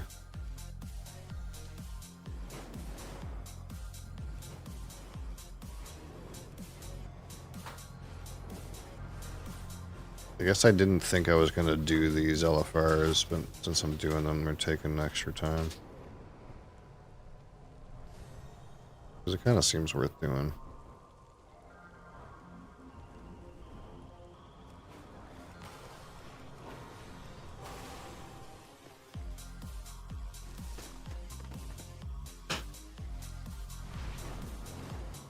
I think the worst case scenario, you get like 4,000 gold out of it.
So I was told for these Radiant Echo things, you're supposed to like join a party and do like a 5 stack of it.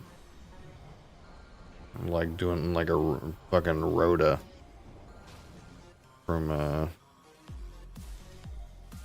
whatchamacallit, Hand of Exile. Excavating here might be dangerous, but unraveling the Earthen's past and decoding the Titan's designs is crucial. I guess they kind of do that in 14 too. Where everyone brings like a fucking treasure map or whatever it is.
There's way too many like shit herbs in this zone. Should definitely go to the other one.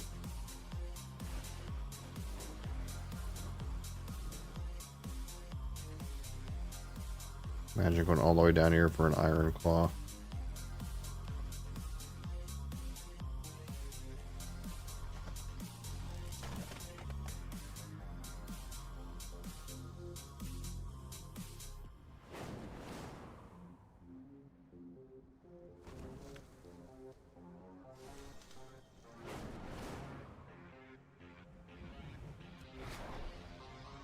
I guess I can drink my pot. I didn't think about that.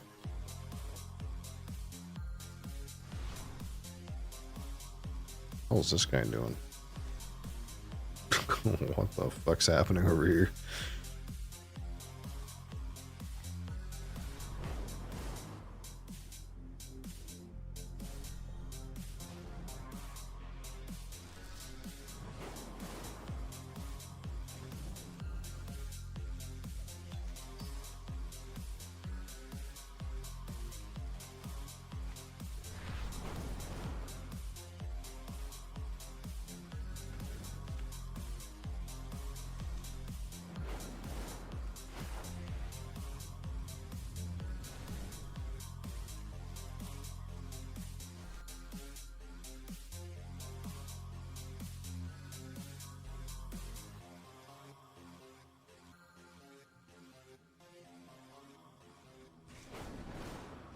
charged silt from these clashing elementals are packed with healing properties.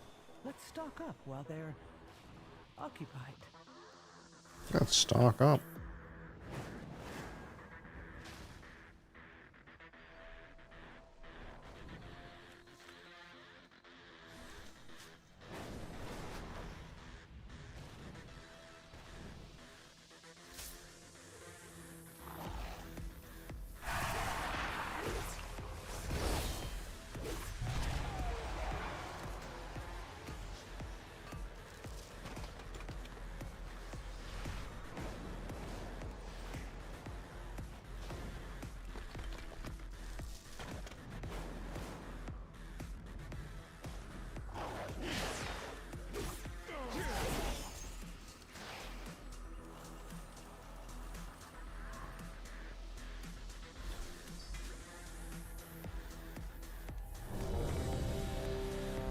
Hold on, hold on, hold on.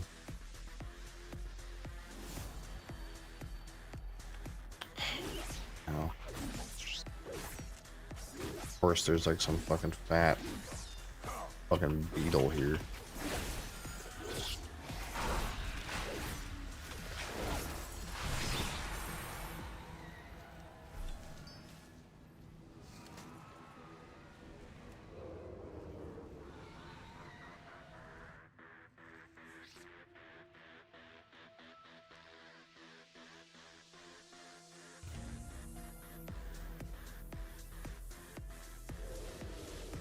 Monsters of the sands. In the next chamber, Araz uses his machine to feed arcane energy into the dark heart. Kill the mana forger before he wakes Dimensies. I've brought down the security system. What happens if I use the like opposite faction thingamabob on this race? Does it just turn me into another dragon? Or is that Orb of Deception? Oh, it makes me into a dwarf for some reason. Okay.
We.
Grammy has gone.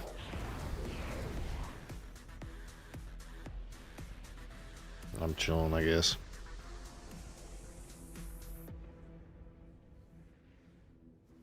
What am I playing? This is the World of Warcraft. I'm sure it's a game we've never heard of.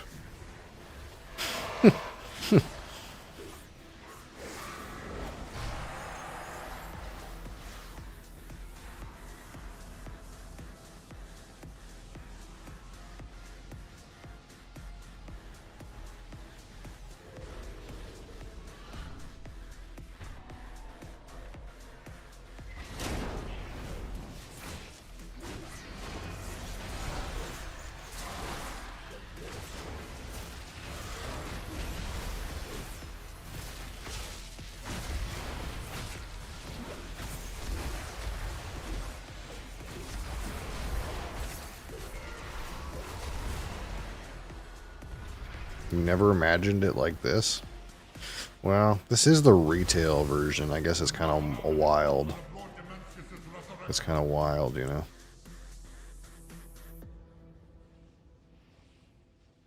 If you play like classic, it's not as like crazy, I suppose.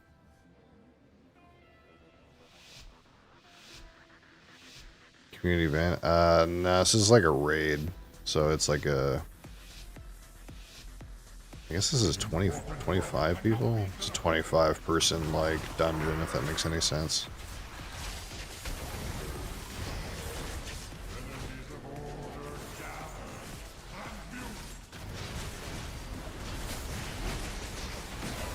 So there's this like big boss man, and he's gonna do some special stuff, and you gotta kill him and not die, I suppose. But these aren't particularly challenging encounters. Because this is like the easiest setting you can do them on, pretty much.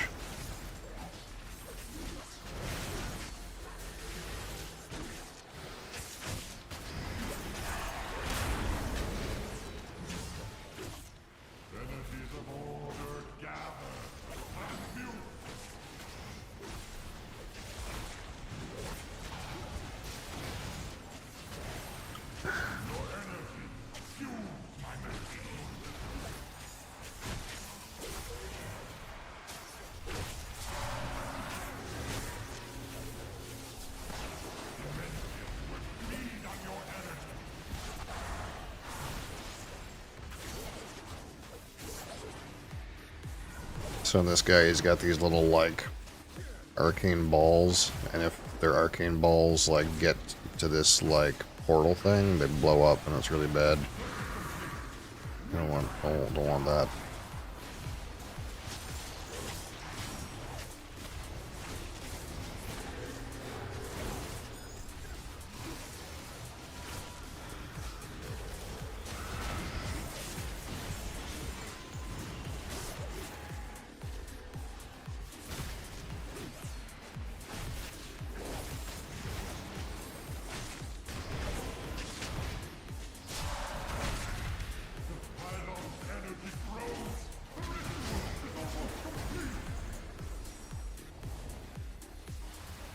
Yeah, well, I mean, in The Big Bang Theory, they're basically playing this game.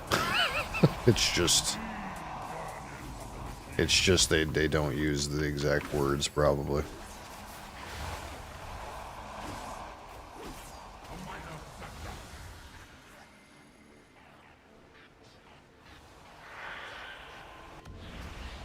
There's plenty of lore, but I'm not the person to tell you about the lore, because I just don't really pay much attention to it, but... the game's got like a lot of expansions, so the story's been going on for a while, we'll say. Depends on like which version of the game you play, I suppose, what the lore is really like, but...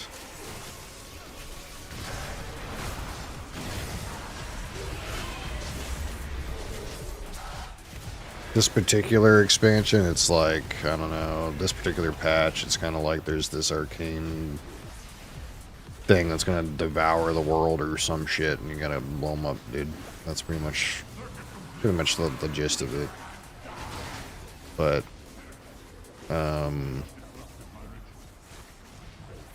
it kind of depends on what expansion you're playing. Isn't it very old? Yeah, it's like a 20-year-old game.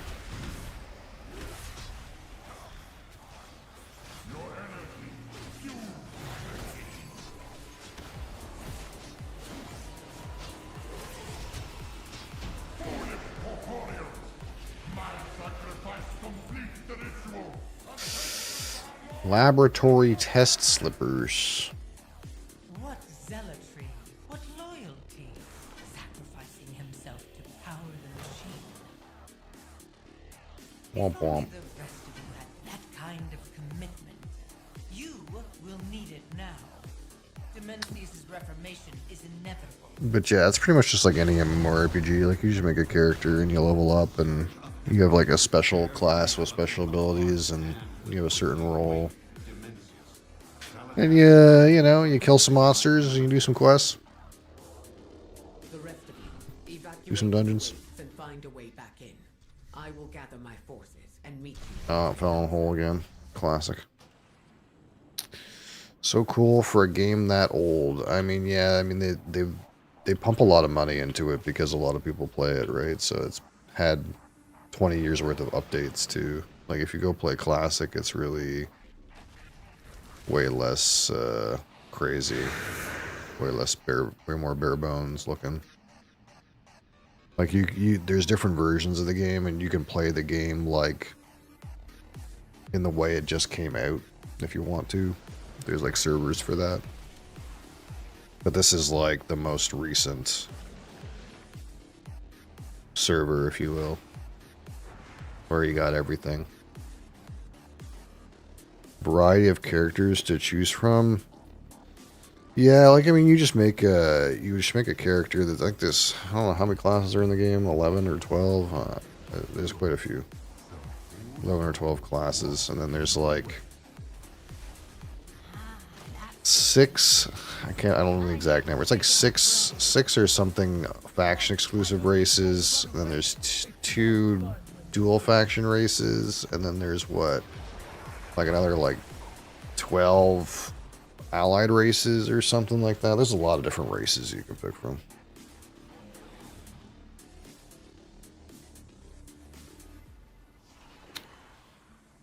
Not suffering at all fighting these? Yeah, they're not hard.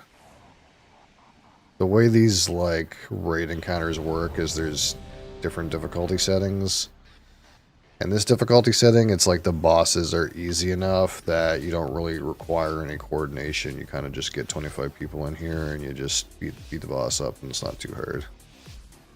You can lose, but it's not too likely. But you can fight them on actually 3 harder settings. This is like LFR, but there's like normal, heroic, and mythic. So it's like the difficulty goes up another 3 times, and you just get like better items if you win.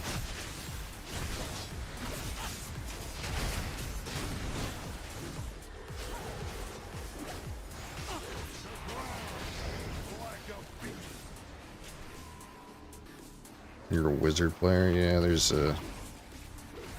mages in this game, for sure.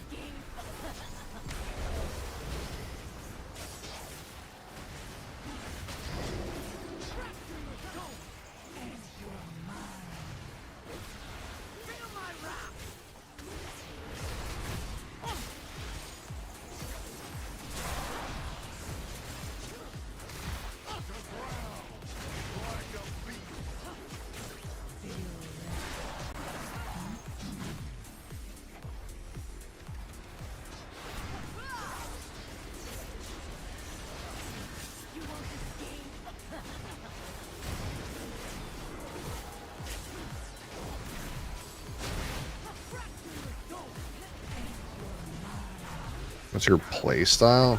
I'm not sure what that means exactly, but I typically just focus on like making money, I guess. That's kind of like what I do.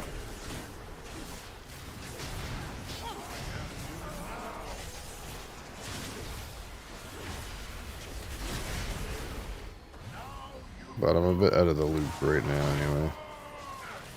I gotta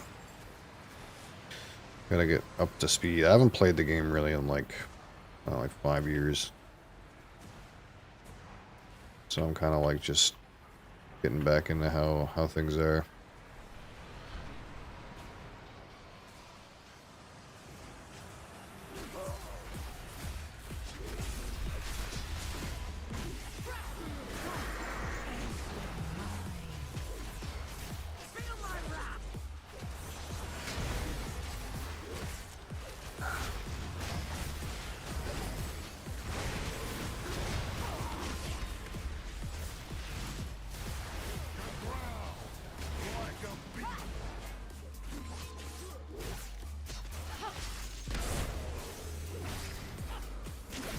You won't escape.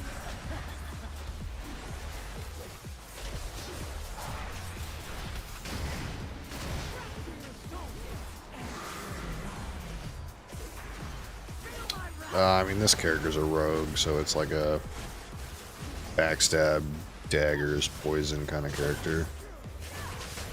But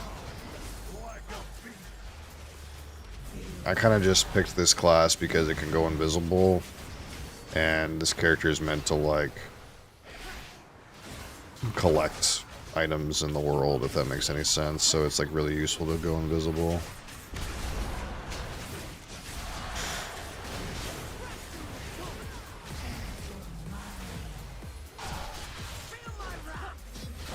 If fighting furry results in victory, we must fight.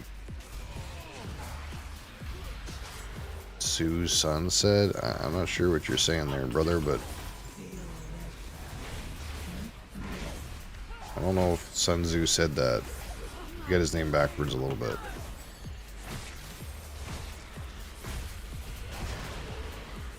Run for your lives! I'm just gonna stand fucking here.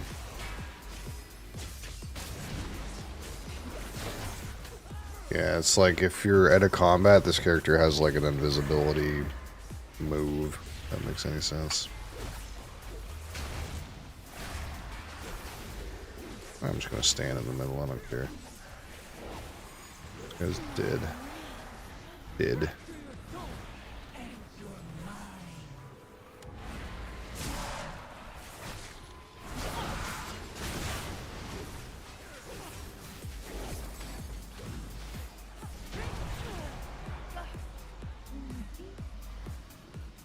Loot, loot.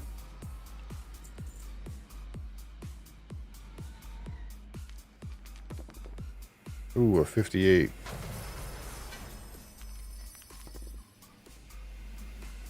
Dark Sora's Corrupt Carapace.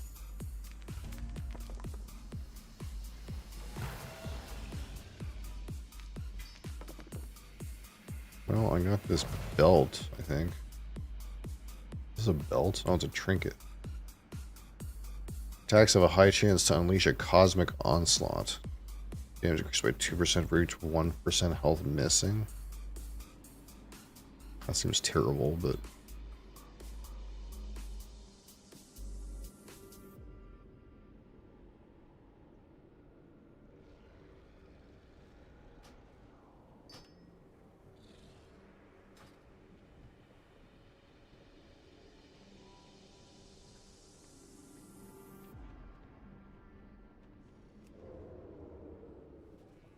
But yeah, you have like permanent sneaking.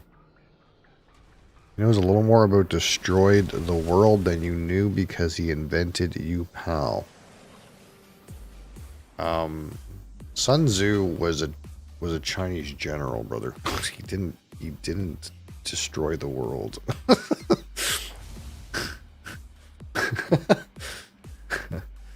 I have his book.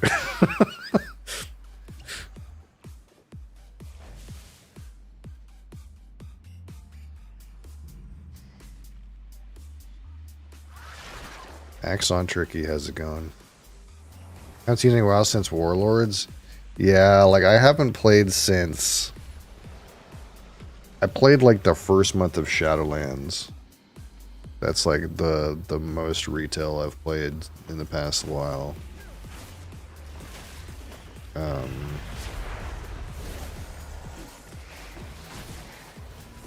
I think I've been playing again for like a week. I think something like that.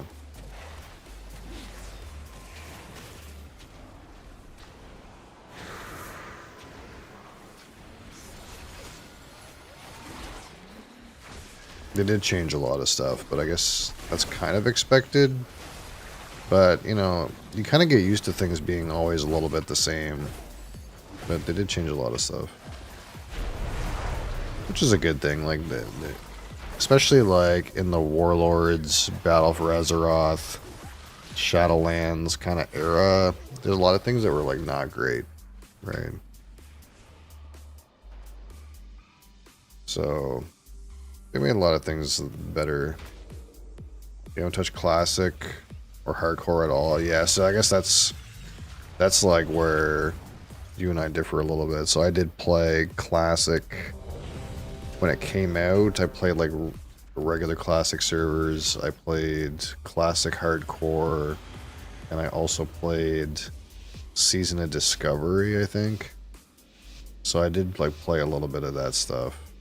So if you like Classic WoW, then like, you know, you can still play Classic WoW, and that's still the same Classic WoW that you would know, I suppose, if you played in that time period at all, which I did. But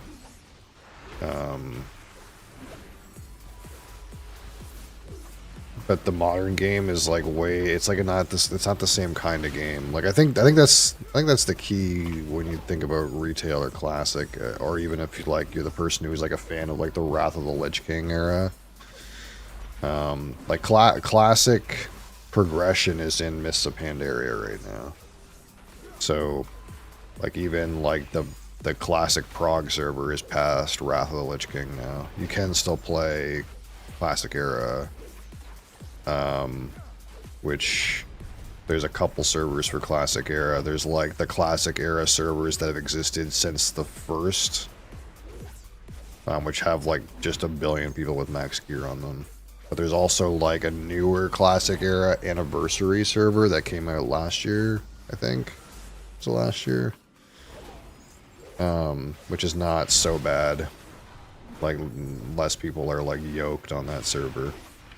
But I think there's also going to be another progression server. So like if you want to play Classic and then like go to Burning Crusade and then go to Wrath, I think there's another server that's right in Classic era right now that's going on that path still. If that's your kind of thing. I know a lot of people like they just want to play until Wrath of the Lich King and then quit. But I don't have poisons on. That's probably something I should fix.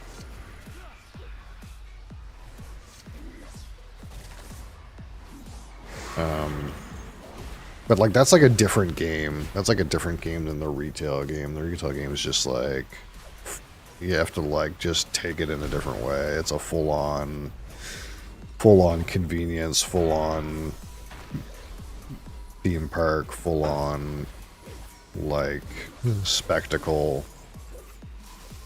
You know, it's not like a slightly sandboxy adventure. Like you just throw the idea that it's like that it's like anything like a classic MMO out of the window and just fully embrace its modern design.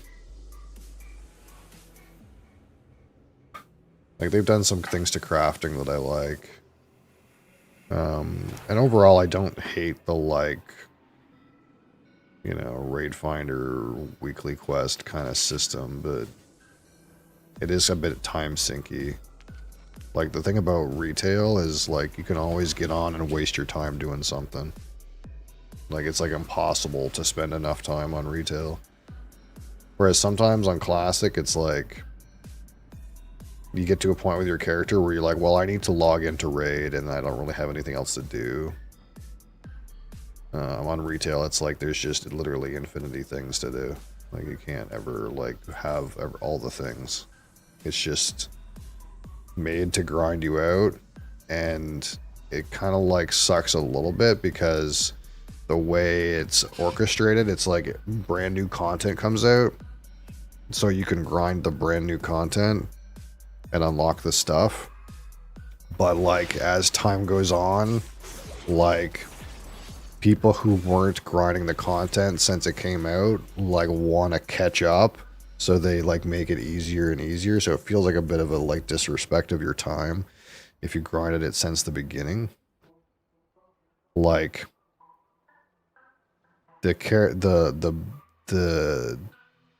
midnight boost that I got this character from included a bunch of renown reputations to maximum that I never touched. I've never even interacted with the NPCs. That probably somebody spent hours of their life grinding when they were new, but now they're not new, so I got them like for free. So that kind of like feels a little bad, but I think you kind of just have to embrace that's like, you know, you spend your time on whatever is fresh and new and interesting, and that's kind of like how retail works. There's an infinite number of like things to waste your time on.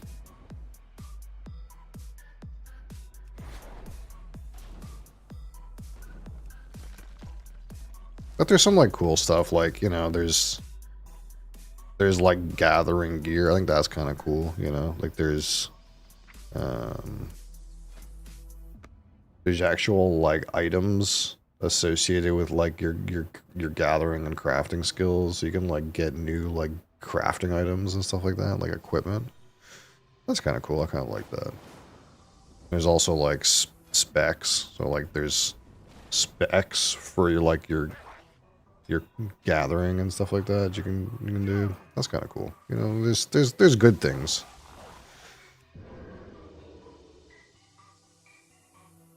But you kind of have to just take it as like, hey, like, you know, this is not the same kind of game that Classic is. And I think so long as you have that mindset, you won't feel disgruntled by the fact that it doesn't have the same social experience that that you expect from like a Classic perspective. So I'm definitely the kind of person that, like, I think if I had my say, the game would be more of a Classic design, but it's not that kind of game. It just isn't, and it's not gonna be. So as long as you don't force that idea and get upset that it's not that thing, there's plenty of things to do, and you'll have fun with it. At least for a while.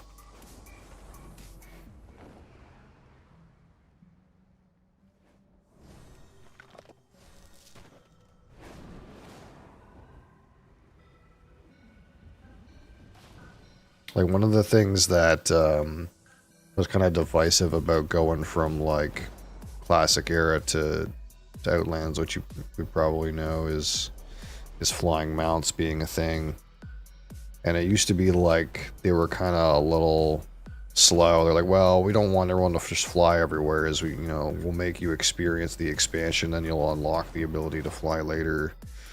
And now it kind of just seems like not only can you fly everywhere, but the game's like got these flying mechanics where like you like zoom around and stuff, and the game's like built for you to fly around in. Like, they just like full on like, okay, yeah, players fly in this game, and there's like little like things in the sky to like find and interact with. Like, it's, the whole game is made to be flown in at this point, which is just an embrace of the idea rather than a throttling of it. So I think that's the key. Embrace it for what it is and not what it's not, and make it keep that mindset. Because it's so easy, I think, to get on retail and be like, this is not the way the game used to be, I don't like it, you know?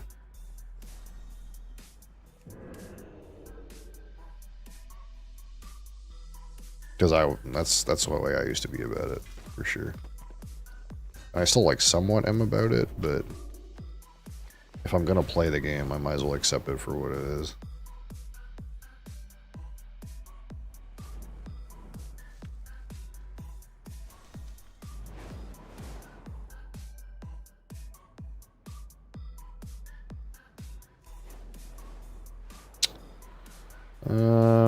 So I don't know how close I am to being done with this shit. 4 more samples. 3 more samples. And I need some more Myco Bloom.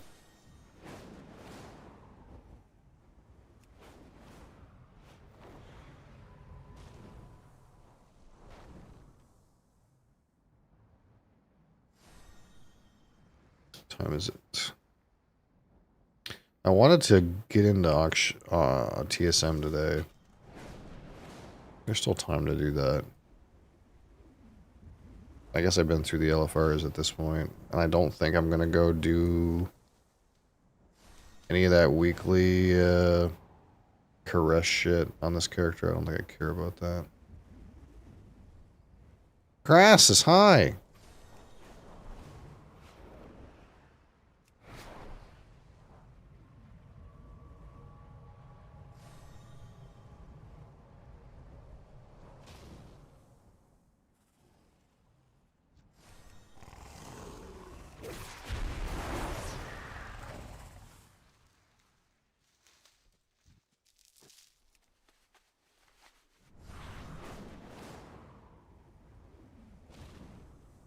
So I have to go turn this in, actually, don't I, to get access to the ketchup samples.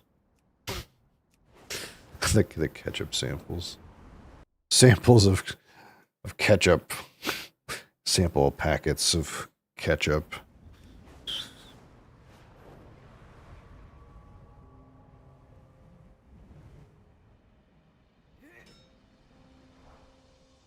Grasses.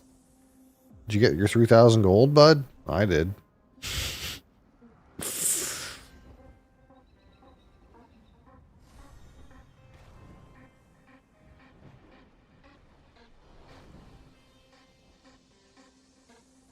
You go to the Great Vault and loot 3,000 gold. I thought it was a deal.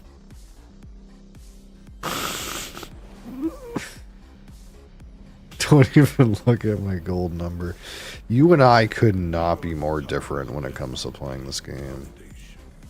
I think that's why I log in and you don't. The purpose of me being on this game is so much different than yours.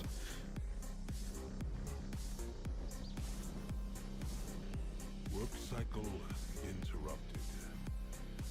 Yeah, I know you do. My goal is to never have to swipe for anything ever, including my subscription.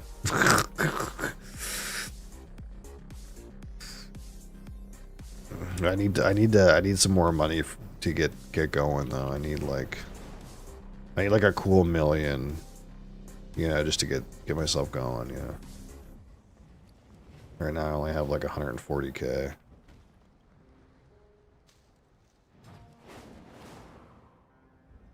Because I wasted like all weekend doing that Koreshi shit. That Koreshi fucking campaign shit. Fuck, God, what a waste of time. I didn't hate doing it. It was actually not that bad. But I didn't want to do that on this character. I don't log in except to fight the boss. I know. Got his rep farm done last week. Rep farm. Which one is that? Which rep farm is that? This one, the Koreshi Trust? Or is it this Mana Forge Vandals one? I have no idea.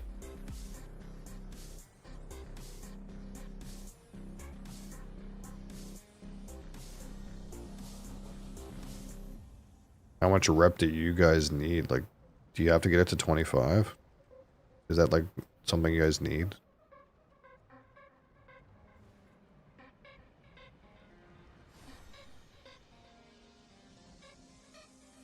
I only did like the campaign quests, and I did some of the single quests. I've done like a couple world quests, but I haven't finished the campaign stuff. Like I still have all this shit to do with like the Oasis Dome that I don't think I'm gonna get to skip on my next character, so I didn't bother keep continuing to do this, because I think if you do this skip, it only skips the like 5-stage campaign. I don't think it skips the stuff in the Oasis Dome. So I didn't want to like waste my time doing the Oasis Dome. But if that's wrong, then I'll have to do it. I don't know.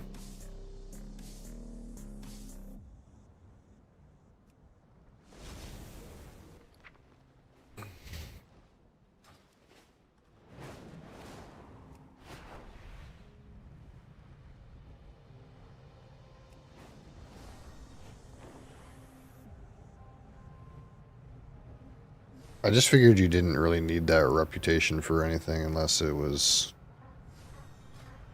like, what does that rep give you that you need to do? Permanent augment rune? I don't know what that actually means, I guess.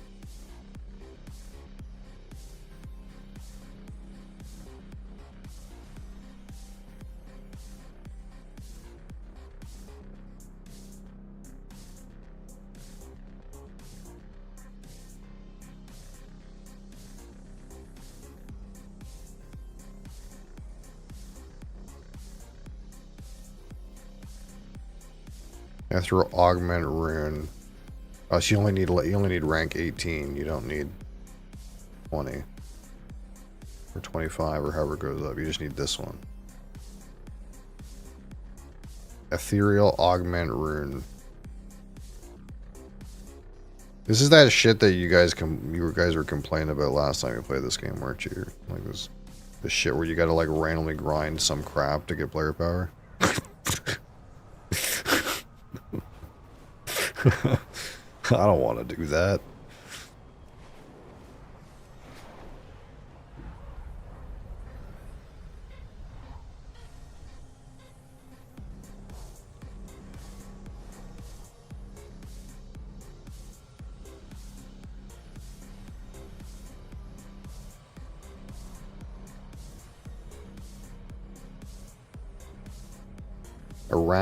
I don't know what this Arathi Champions spoils thing that's on my screen is. It's fucking popping up.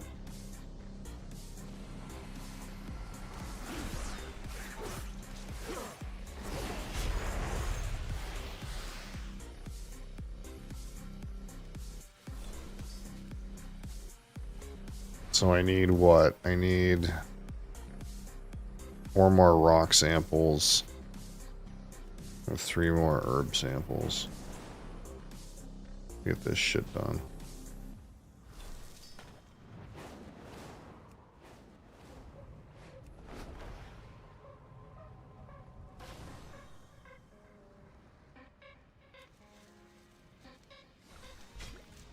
Two more herb samples.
I should probably turn those alerts off. How do you do that?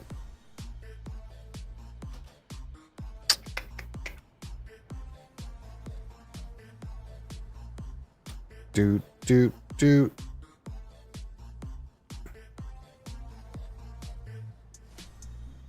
Let's get rid of those.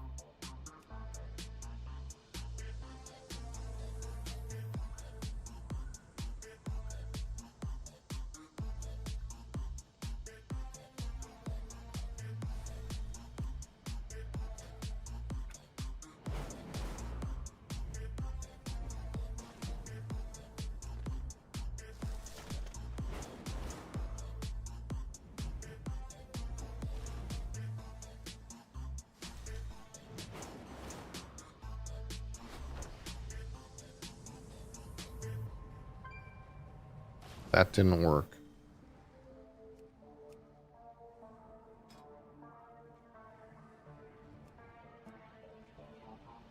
Why did it not do the thing?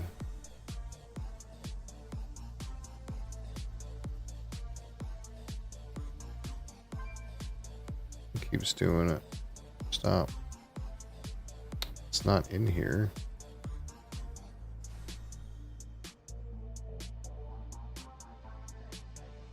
It feels like I turned it off, but it's not turning off, you know?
Okay, let's try that. Maybe that'll work.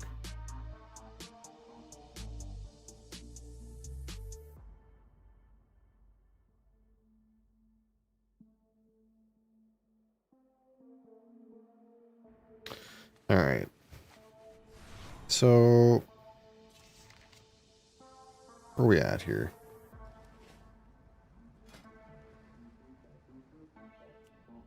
We have 3 more rocks.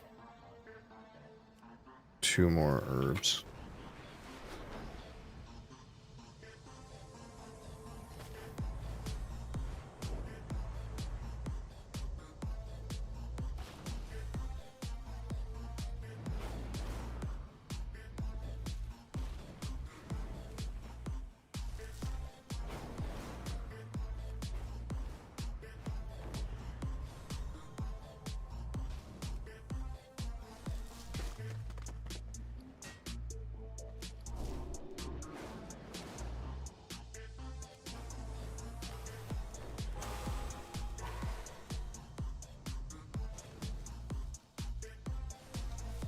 Probably have a bunch of points to put in actually too. Here we go.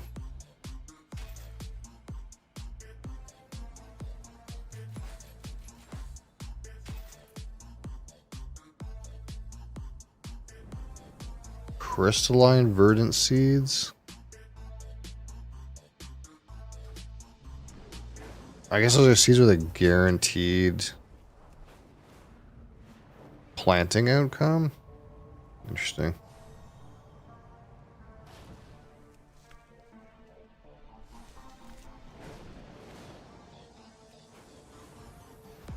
There's all kinds of wax here. If only wax was worth a shit to pick up.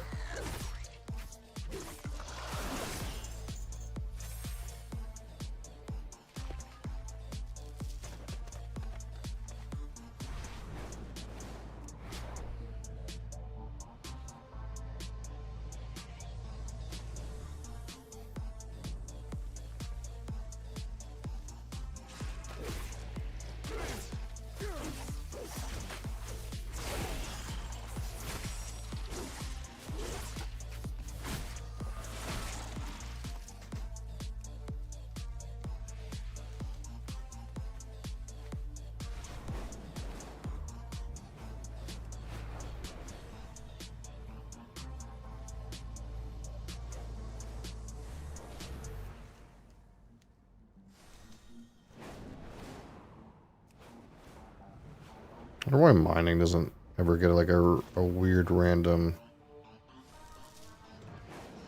sub task to do.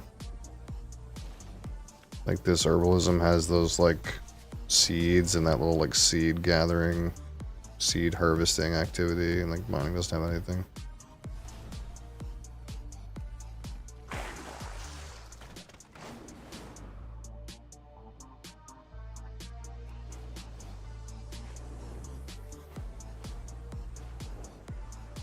Oh, we're out of gas.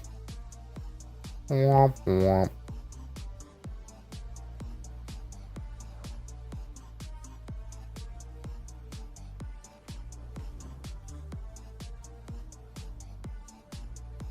I need to stay away from this side. This area with the waterfall is like, it's a bait.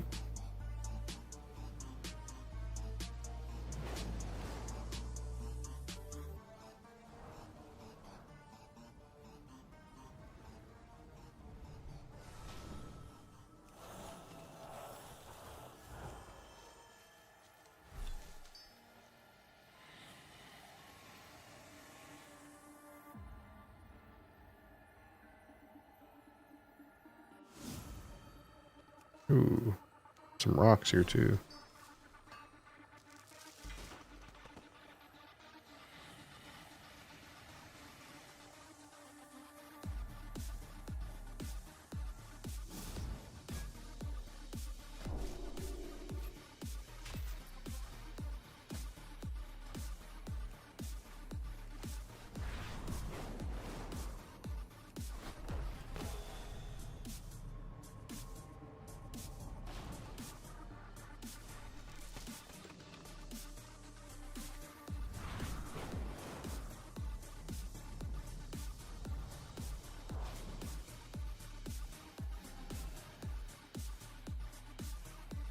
Little did I know there was even more stuff in here. Oh no. I have to run around the back.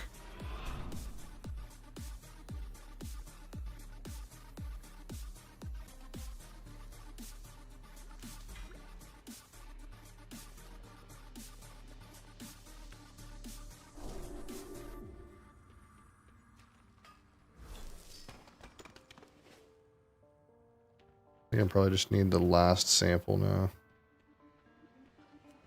Yeah.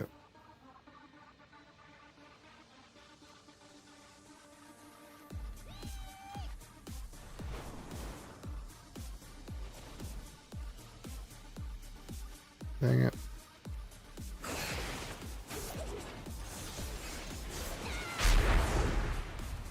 Man, it really makes a sound effect when you fucking do that cosmic damage. Fucking explodes.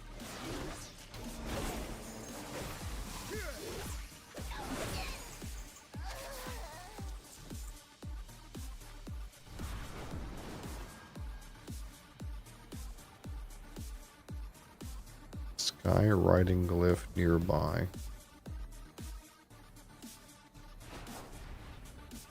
Oh, in there.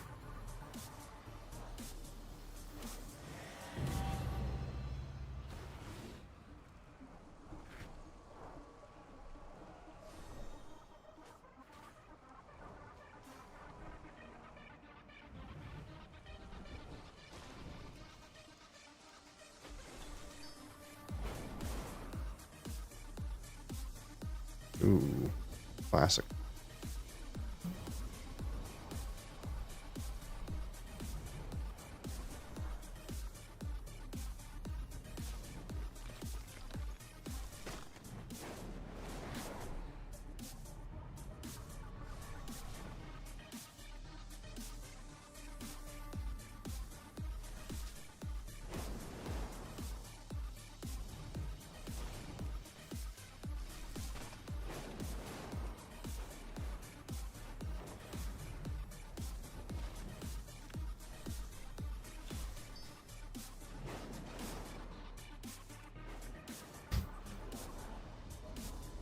Sometimes I wish I was on another planet. The lynx, get the zoomies and misbehave. He's on an angry planet. Run before to maim someone.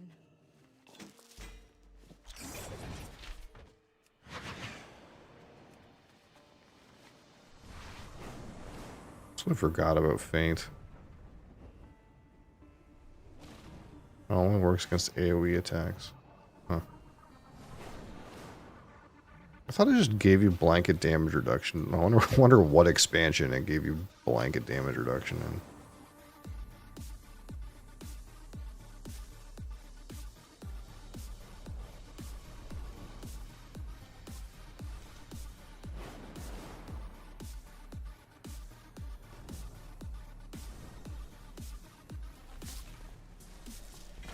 Alright, there's the rock. Now I just need the herb. We'll be done with that.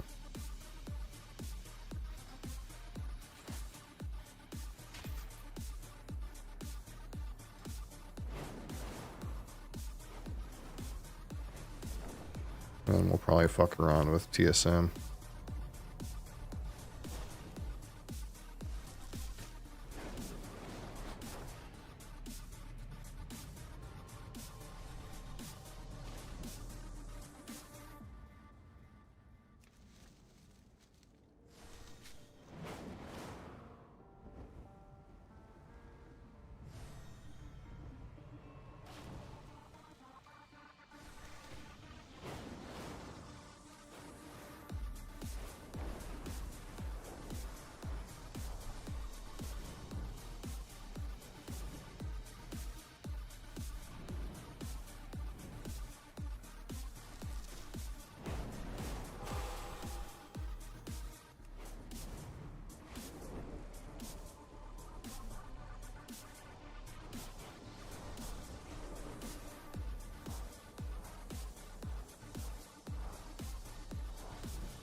I guess my invis pod expired, that's why it feels like there's no fucking things around. Kinda like don't want to use it now though, because I'm like almost done.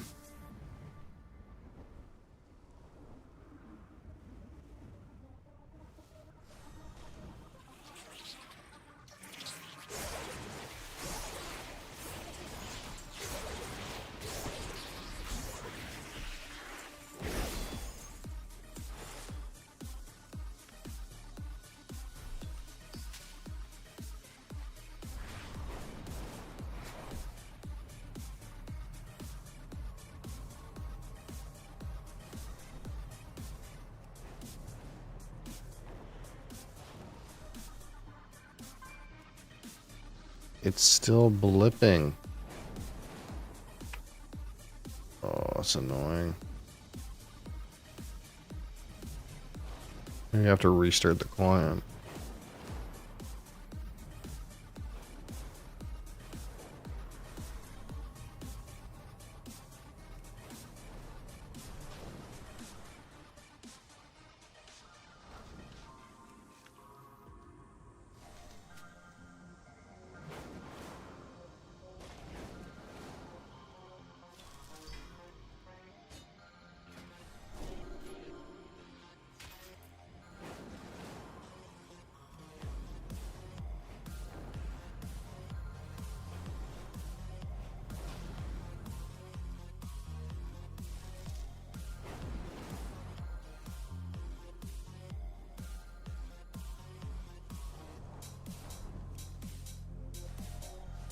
There it is.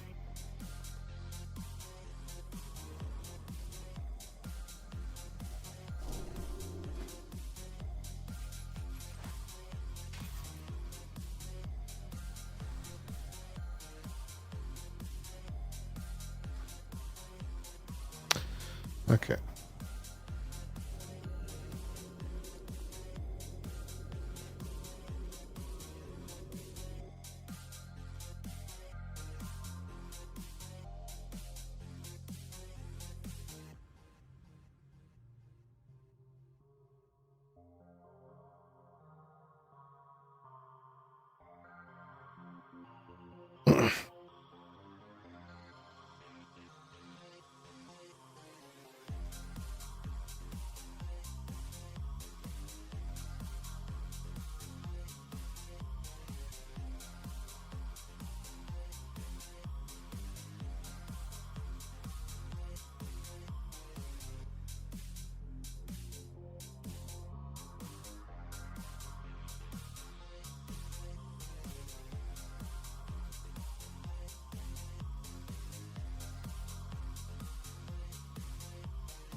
Do I need... Oh, I need to get the app, don't I?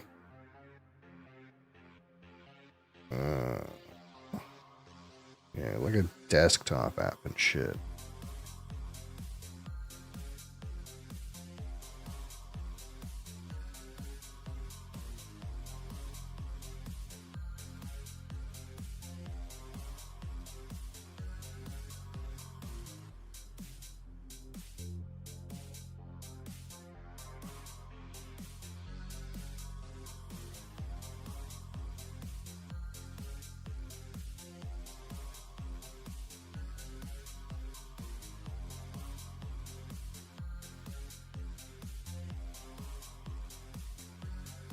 I'm pretty sure I have a TSM account. But I don't remember what the password would be. You can sign in with Discord? Wild.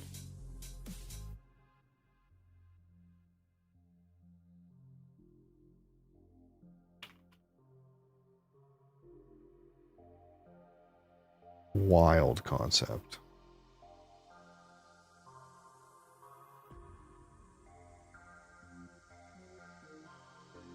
Let's see if we can get this popping.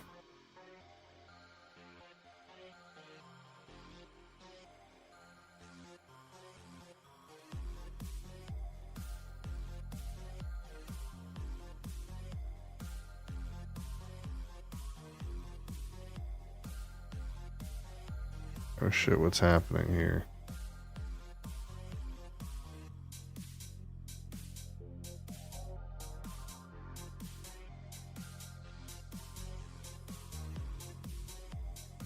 $28% off Knob Creek 12-year-old. Oh.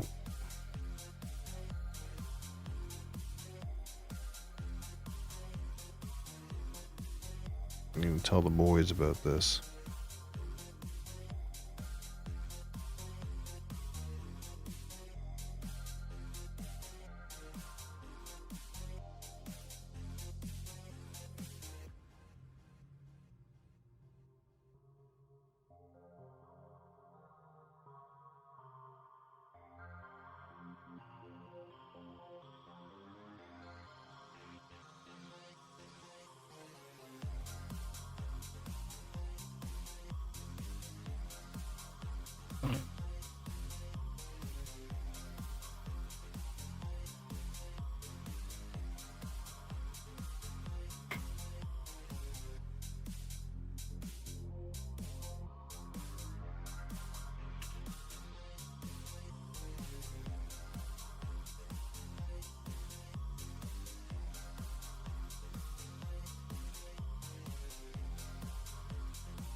Hayden Head's 11-year-old lowland single malt. Cask strength. I gotta not, you know, I can't be.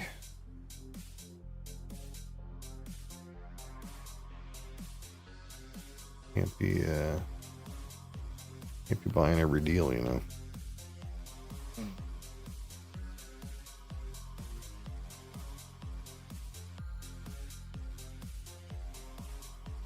All right. Reset my password.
Okay, so I got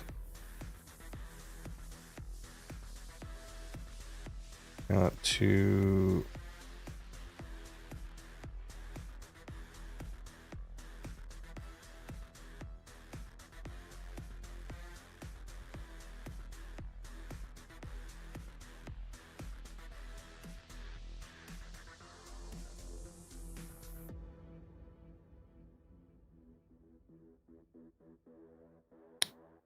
dang it.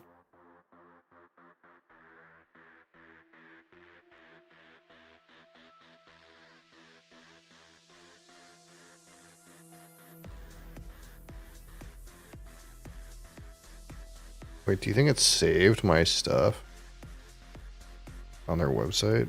There's no way it saved my profile. There's no shot.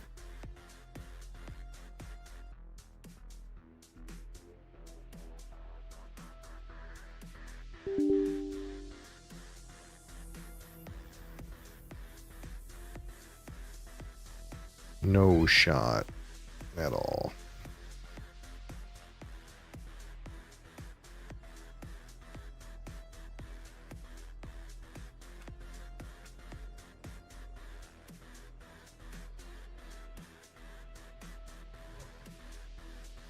Ever forged helmet.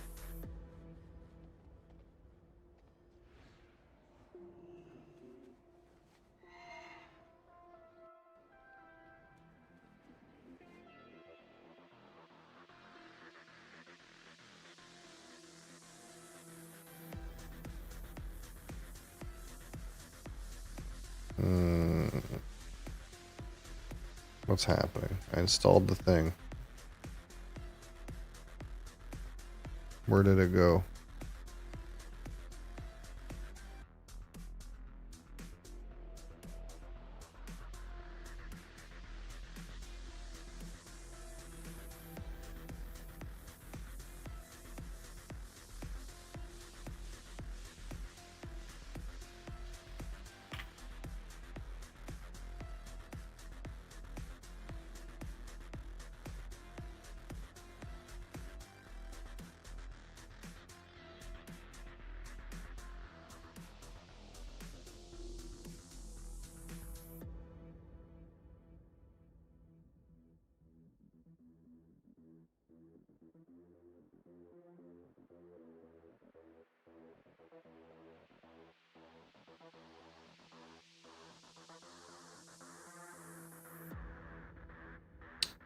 Yeah, and then I gotta configure my thing, right? I gotta go to like settings. Game's lagging. Big lag. Okay, I think it's fine.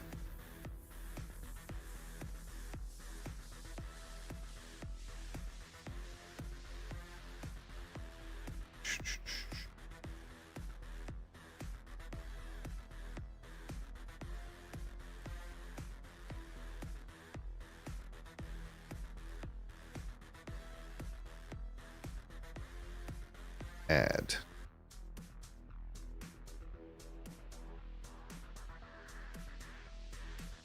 Done.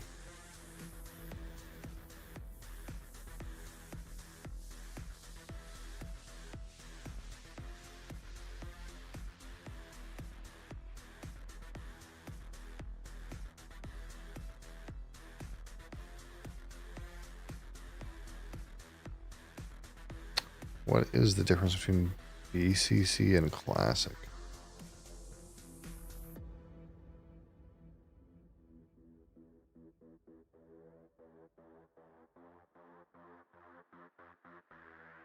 Oh, that's Burning Crusade. Oh, I don't need that. Fucking piece of shit.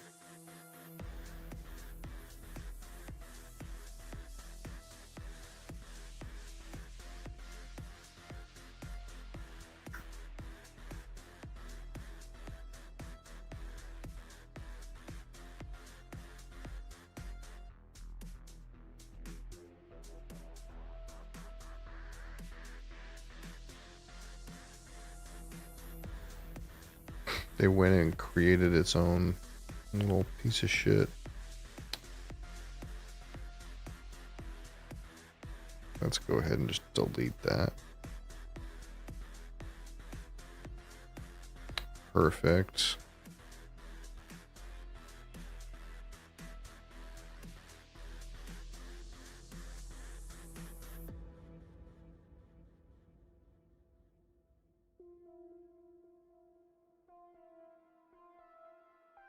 Restart the application. Okay.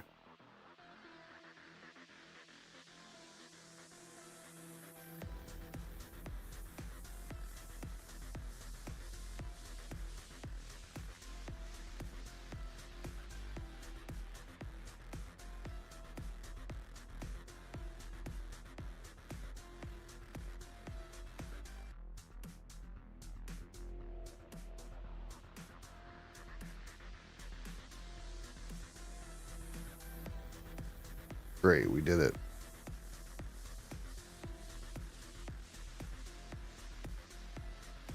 Do I have to relog? Is there anything I have to do? Or can I just go like flash reload?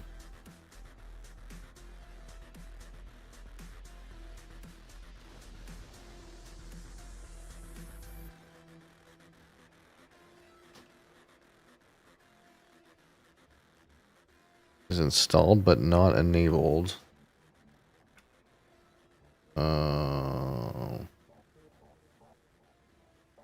Why is it saying that?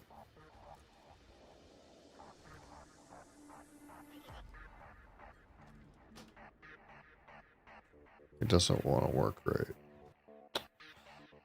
Of course.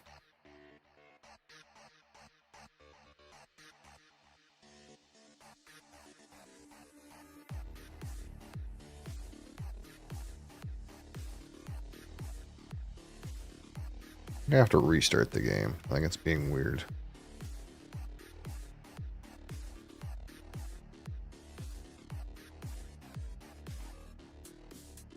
It also says I don't have any realm data, which that can't be right.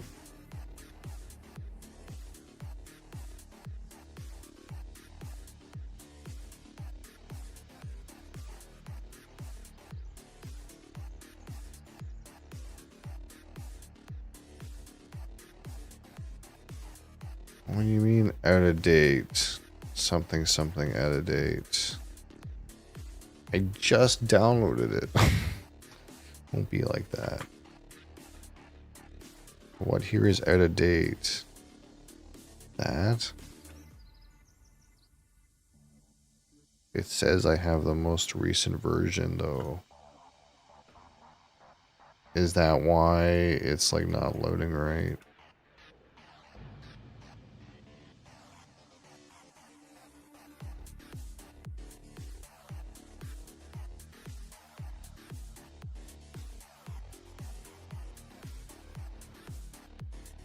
It thought it was out of date or something.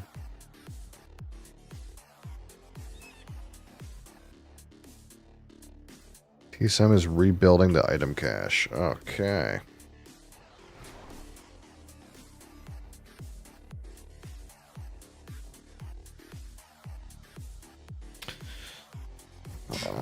Back to this rodeo, you know. New sniper mechanism.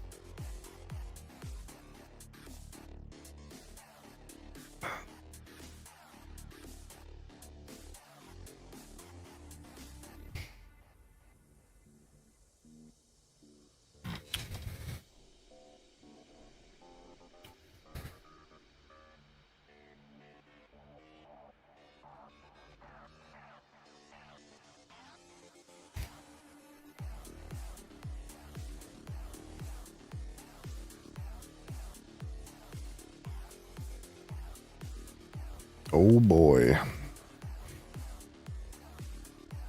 This says I have 24k worth of crap in my inventory.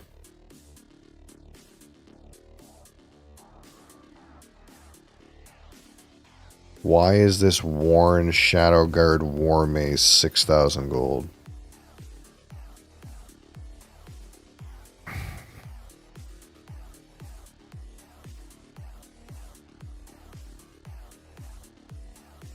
What is happening?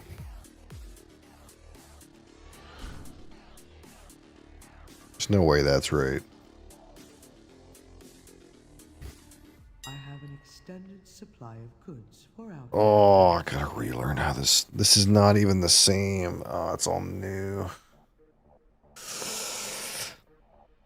Oh, it's all new. Fuck. It's all new.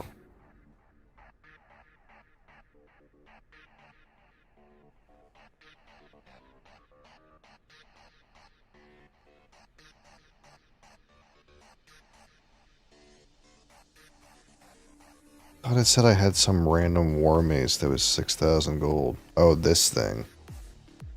Oh, I see why it's so expensive. I don't want to equip it.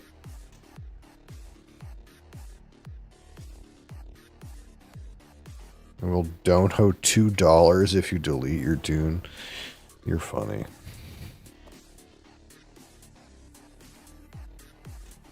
How does this post scan? Oh, I haven't done this in so long.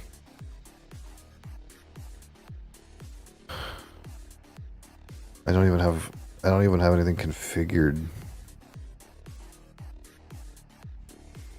Like, I don't know what this, it's a default operation. I don't even know what it's doing right now. What happened to that weapon I was trying to sell? Oh, I see. It didn't even scan for that. Drive a Hardbergen, $3. Well, the funny thing is, you can't even really give me money through YouTube, so it doesn't work either way. I'm not popular enough for that.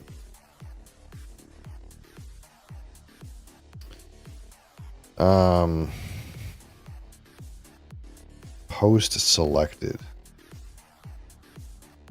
Is this my bag? Okay, this is my bag. Where's my random weapon, though? That it said was worth big money. I just wanted to see why and what and why is it not here? Bring.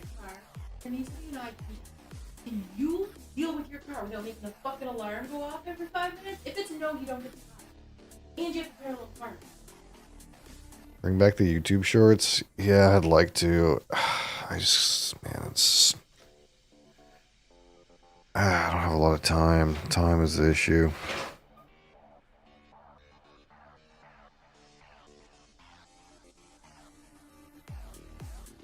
I'm trying to like, I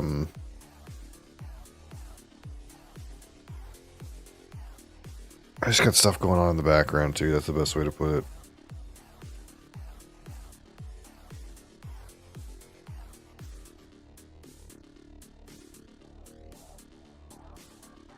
Just don't worry about it. It's not your car. Just plug your ears. Going on. Mysterious? Not really.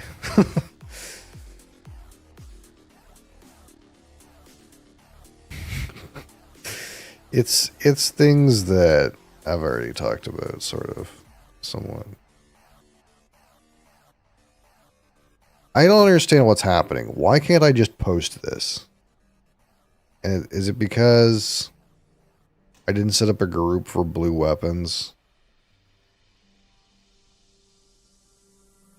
I don't want to have to set up a group to post a random thing. Like, I do want to set up groups to post most things.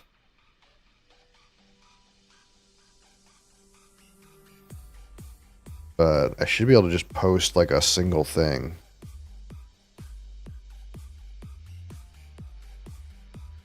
I have a yin-yang relationship.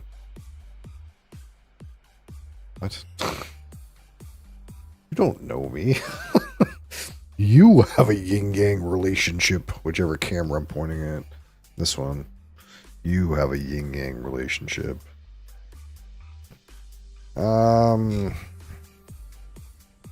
So I understand how this is working right now. I just don't understand where I can go to like post one item. I shouldn't have to do a post scan to post one item. I guess I can click here and go back to this UI to post one item. Oh, I see. This is Warbound. This is not BOE. Oh, okay, I see what's happening. So when I go Peruse my inventory again. expirations. Task, that's new. Hold on. Oh, it's telling me I have an expired thing. Is that what it's telling me? Is this telling me I have an expired auction? Do I have to go? I kind of like that. Well, these aren't expired auctions. These are lost currency. So if I hit this button, it's not...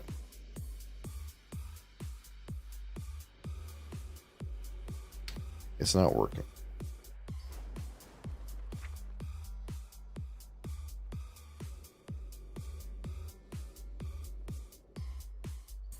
Oh, I did loot it. It's just gone. Okay. Wait, so I've done that. Oh, do I have to log out to get these expirations? What's happening?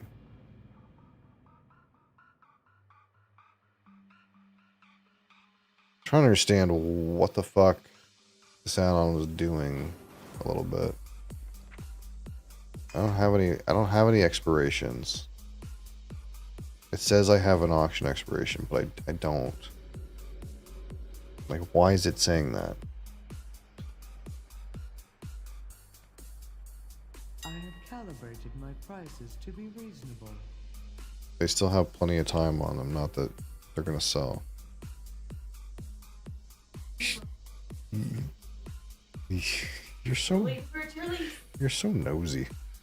I'm gonna read the last chapter. And wait for new ones. I see. It takes forever.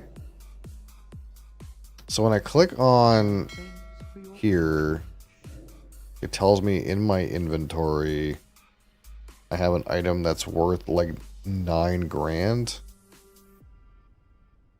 But this item actually is not that. It's this,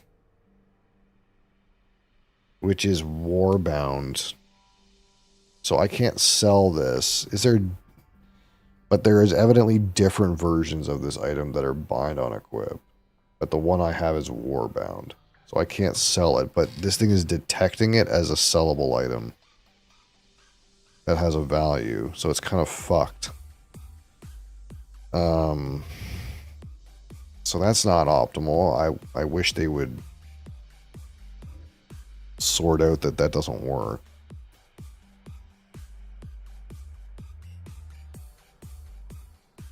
But the other thing that's occurring to me is, for some reason, it's got this task list that's telling me that I have expired auctions, which I don't. Unless it just,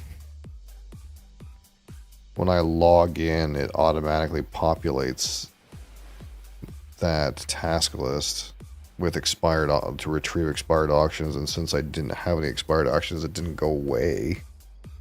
But that wouldn't make any sense. Sometimes you're not going to have expired auctions. That's kind of annoying.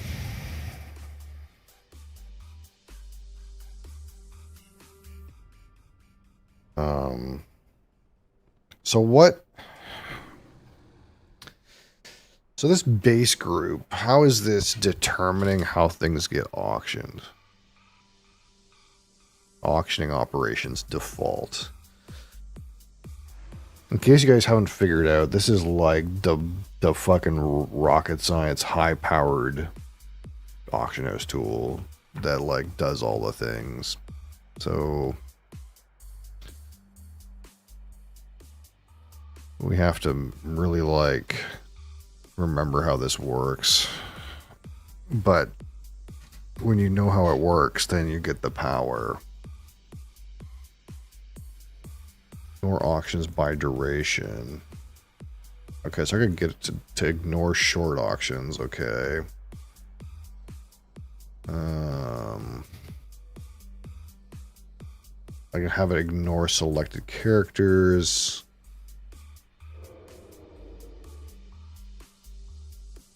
So operation will be ignored on selected faction realm. Okay. So I would ignore it on a certain server. Posting duration, post cap.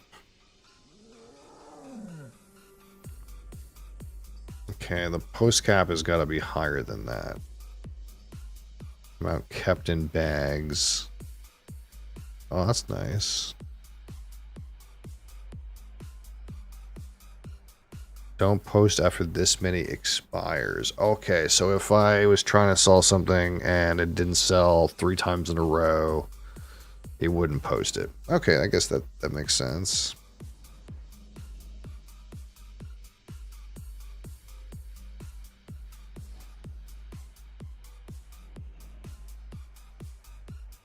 Undercut amount.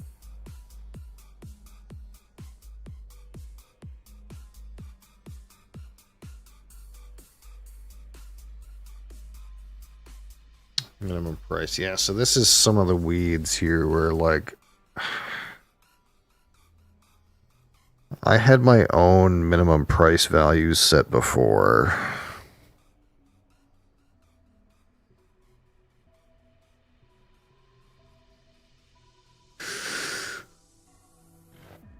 So what, how is this determining the minimum price?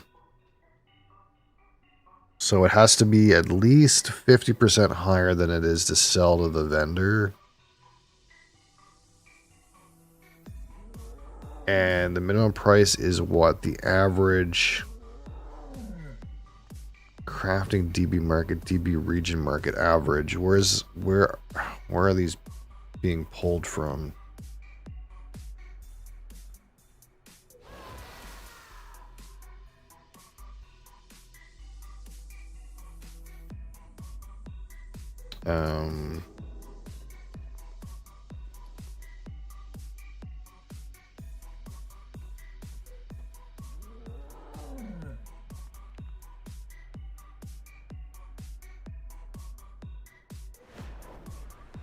I need to remember how this function works.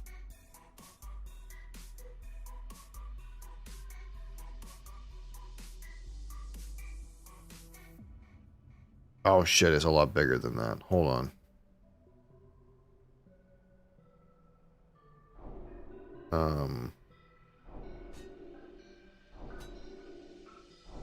So check first crafting DB market, DB region market, average. Okay, so how does this read? It checks crafting DB market average, and then its minimum sell price is a quarter of the average of those 3 things. What is the crafting? How does it pull crafting? Do I not have a crafting because I don't have a crafting profession? I don't think that's how it works. How do I... Hold on. Let's... we got to get into the... We're going to have to spend some amount of time in the weeds of how this works.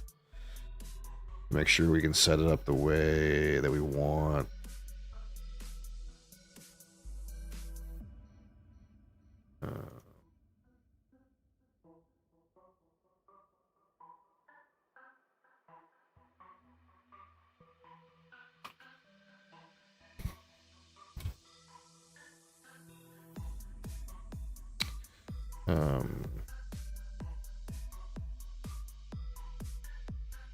DB region market average.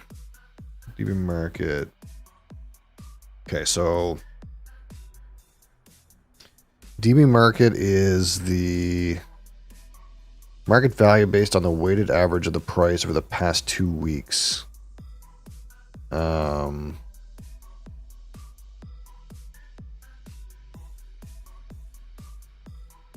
Roughly around the 15th percentile. So not the cheapest, but the low end. DB region market average is the average DB market value across all realms of a region.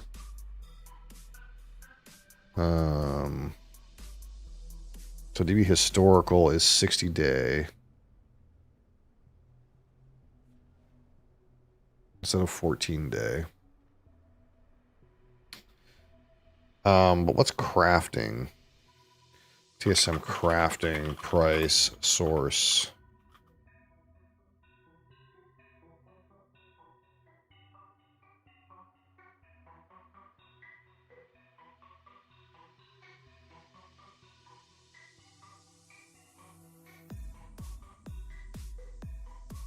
From a TSM crafting model, the crafting cost is the sum of the materials of each individual item used to craft the recipe.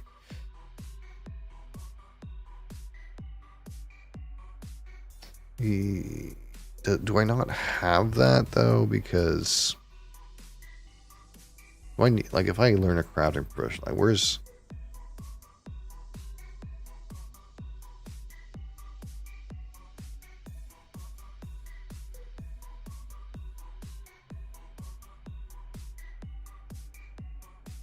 Okay.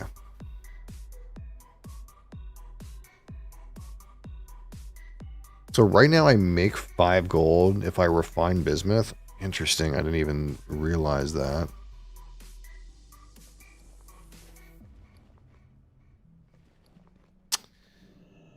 But interesting.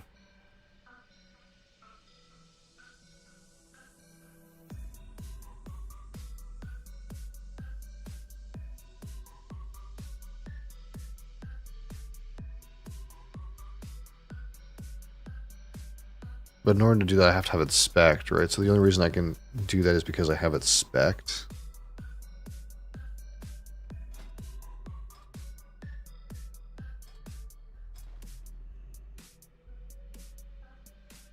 Yeah. So refining bismuth right now is plus money. This is not plus money, but this is. 2 to 3 is plus money.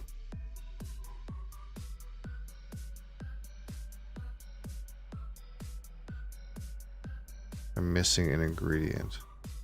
A forge.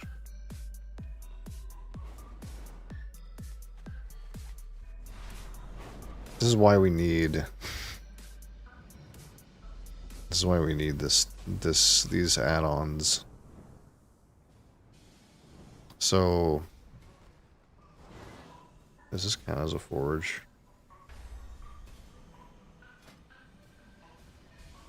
Oh.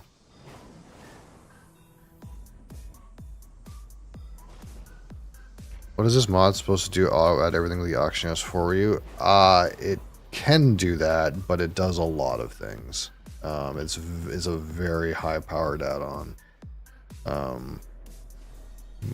I feel like most people who do any amount of like serious auction house related stuff do use it. Where's the fucking anvil around here? I can explain a little bit more about it in a second. I'm just trying to figure out where the fuck the... Oh, there's a moving anvil. Well, that's a repair, isn't it? Where the hell's the anvil in this shithole?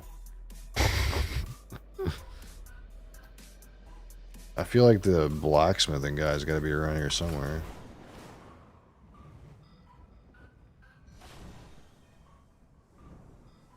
Anyone have an anvil? Oh, in here. I bet you it's in here. Blacksmith table. Is that going to work for me? Yeah. Okay. Oh, shit. Oh, that's not the right one. That was a loss of money. It's okay. I just lost as much money as I'm going to get by making these rank 3s by accidentally making a couple rank 2s. So yeah, it can auto post things to the auction house for you. So when you're in the auction window, My directive is there's different tabs. So there's like the same. Are you on vertical? I think you're on vertical. Yeah. So here's a better view for you. But there's different tabs that you can put on here.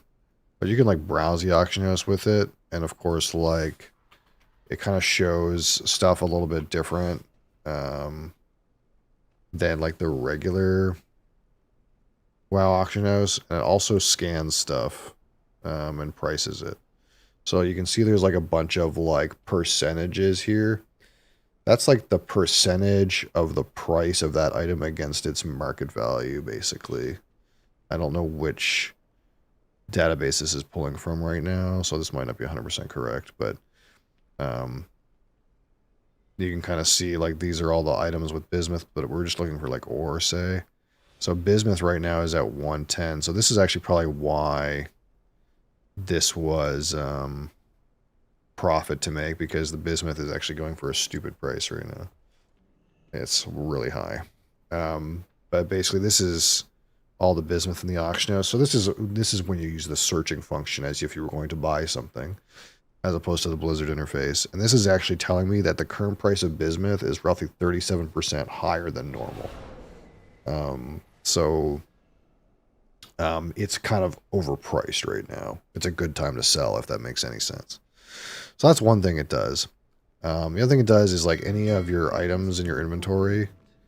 Here's some tool tips. I don't know if I can get this. Yeah, you can see a little bit on the right there. But like, for example, it'll have some pricing data there. I don't know how clear that is on mobile, but there's like some extra lines that tell you like how many you have, the minimum buyout if you want to go buy some right now, the average sale price that it is in your region, how often it sells, how many that's the total volume posted. So it gives you some like data, and this is pulled, I think, hourly straight from the API. So you don't have to scan the auction house like old school add-ons. The application, I think, refreshes your database straight from the Blizzard API through your web app. So you don't have to do any weird like auction house scanning if you ever had to do that before. Another thing it does, so when you click this auctioning tab, there's groups you can set up, and the whole point of groups is like when you do a post scan, this button here, it'll scan your bags for anything that matches the qualifications of your groups, and then tries to post them to the auction house so long as they meet the requirements that you outline in the group. So if you only want certain things posted in a certain way, like, or you want make sure it's a certain price, or there's all kinds of quantifiers you can use to make sure that this thing, when it scans, does what you want it to do. But I just installed the add-on, so right now if I hit this, it's pretty much just going to go through my whole bag and find everything I could post, and it'll say, hey, this is the price of this thing. I'm going to undercut the lowest price so you have the best price, and we're going to automatically post all this shit in your bag straight into the auction house. All I got to do is press this button, and it'll post all this stuff. Because all these things met the criteria in my post group, which right now is set to just everything in my bag, because I didn't set any parameters yet. The only parameter it kind of set on its own is this stuff: cheapest auction below min price. These are just gray items you would sell to the vendor, but the default setting identified that these items you should just sell to the vendor instead. You shouldn't post them to the auction house, because the parameters are like such that the sell price doesn't make sense, which it doesn't. So, the default settings make some amount of sense in that way. So there's also this thing, the sniper, which I don't know how the parameters are set up by default. It used to be how this thing would work is you would set up parameters and you hit this scanning button. You would set up parameters, and when someone posted something to the auction house that met the parameters you set up, it would automatically appear on this list. And you didn't have to do anything. It's like hands off. If someone posts something to the auction house that met certain parameters, it will just appear on this list. And it's not, I'll see, look, there it goes. So the idea is like, these are things that maybe are underpriced that I might want to buy. I didn't configure anything right now, so I don't know. But you can see people are these are things that are getting posted right now. And the idea is, if you set up your parameters in a way like to only get items you want to buy, you can get a good deal because you can purchase it as soon as someone posts it, so no one else has a chance to get it, and it happens automatically. Like this is saying this thing normally goes for 1,500. I don't know why it says 0%. It says it normally goes for 1,500. It's posted for 1,500. So I'm not really sure what the deal is with this. I don't know what the parameters were set at. This one, it seems to think that normally it's twice the price. I don't know why this percentage says it's 1%, though. That should be way higher. I don't know what database this is pulling from.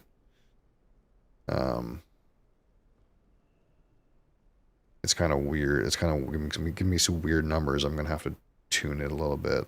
Like this Hawk Owl, it says it normally sells for 75 gold, but this one was posted for 9 gold, so I could buy it for 9 gold and try to sell it for 75 gold. That would be like the idea. But ideally, you would configure this sniper to only show items that you're really meet a certain more strict parameter than this. It's showing me way too much crap right now. I'd have to tune it. So that's another thing it does. And then there's just your auctions list, and you can also do, I think you can also do cancel scans from here. Or you can run a cancel scan here too. So cancel scan is usually like, basically it'll go look at all of your auctions, and if there's ones that have been undercut to a point, depending on your parameters, and they're not going to sell because they're so undercut, it'll automatically cancel the auctions. I think I have 2 auctions in right now. The sniper is still running for some reason. I don't want it to run anymore. Stop doing that. Yeah, so like these are the 2 auctions that I have, and it's telling me, hey, you've been undercut. These have been sitting for like a day, so I knew these were like not going to sell. But it's telling me, hey, these auctions you've been undercut, and you've been undercut by so much that probably these aren't going to sell. So then I'll just hit the cancel button, and it'll automatically cancel the auctions. Return and That's like the auction house part of it, but also obviously also does like mail. So there's a mail thing here, and it tells you all this stuff. And then there's like the meat of the add-on, like this thing. So this kind of tells you like, hey, this is how much money you got. If you go to your ledger, you can kind of see like all this stuff in my bags, roughly what is it worth, you know, this kind of idea. You get all like these kind of information, like sales, revenue, and this sort of thing. Like if you've used the add-on and collected a bunch of data, there'll be like data in here, like what you've sold, what you've resold, your expenses, other stuff like that. Kind of like this is your whole kind of accountant, if that makes any sense. And then in here, there's groups, and this again, like where I was talking about post scans and stuff like that. You set up groups to be configured in a certain way to make sure things get posted in the way that you want. And then like the operations. So it's like, basically it's like the group determines what items get posted, and the like operation determines how they get posted. So like you can have different auction operations applied to different groups. So like if you want all of your ore to get sold in a certain way, then you would make a group of the ore items and then assign it an auction parameter that has these certain parameters, and those two together do the function of posting, if that makes any sense. But there's other ways you can modify like certain parameters for buying things. You can make a list of things you want to buy and it'll find all of the things, and then you can just buy them real quick. Well, you're gonna have to get down if it's too exciting for you. Cat is here. He's being very. He has a problem with Warcraft. Things moving around on the screen. He thinks they're alive. But there's also crafting. So you have like a crafting profession. Like this thing here I was just looking at. Like right now it's telling me like if you have mining, you can, and you have it spec'd into certain ores, you can refine them from rank 2 to rank 3 or whatever. So it's telling me right now if I refine bismuth 2 into bismuth 3, I make 5 gold every time I do it. But it's also telling me if I refine bismuth 1 into bismuth 2, I lose 52 gold every time I do it. So if you have like a blacksmithing profession or crafting or whatever, everything you can craft will be on this list. I don't have very many because it's a mining and herbalism character. But if I had a craft a real like a blacksmith or something, it would have all my recipes and it would tell me the net outcome monetarily, what it would be to press the button, basically. So like if you want to know if it's worth it to like make a pair of boots instead of sell the materials on the auction house, it would tell you like, oh, if you make the boots, you make 10 gold or something like that. That's assuming you take the boots and then post them and then they sell, or like it's based off. These are all based off of numbers of market data. That like you can kind of select somewhat when you're in here.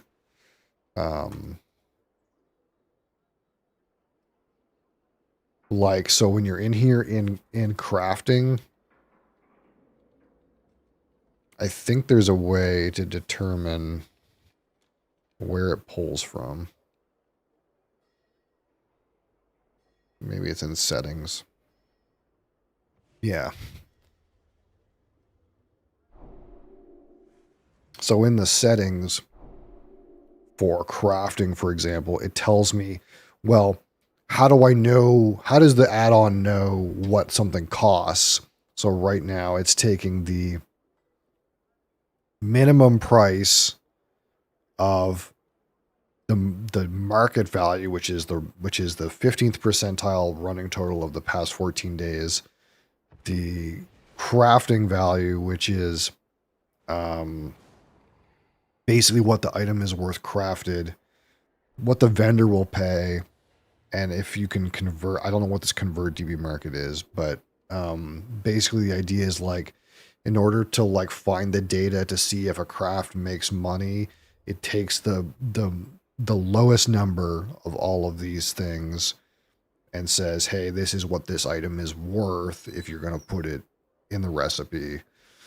So like it kind of like uses all your market data to try to like make some math that tells you whether or not things make money or not.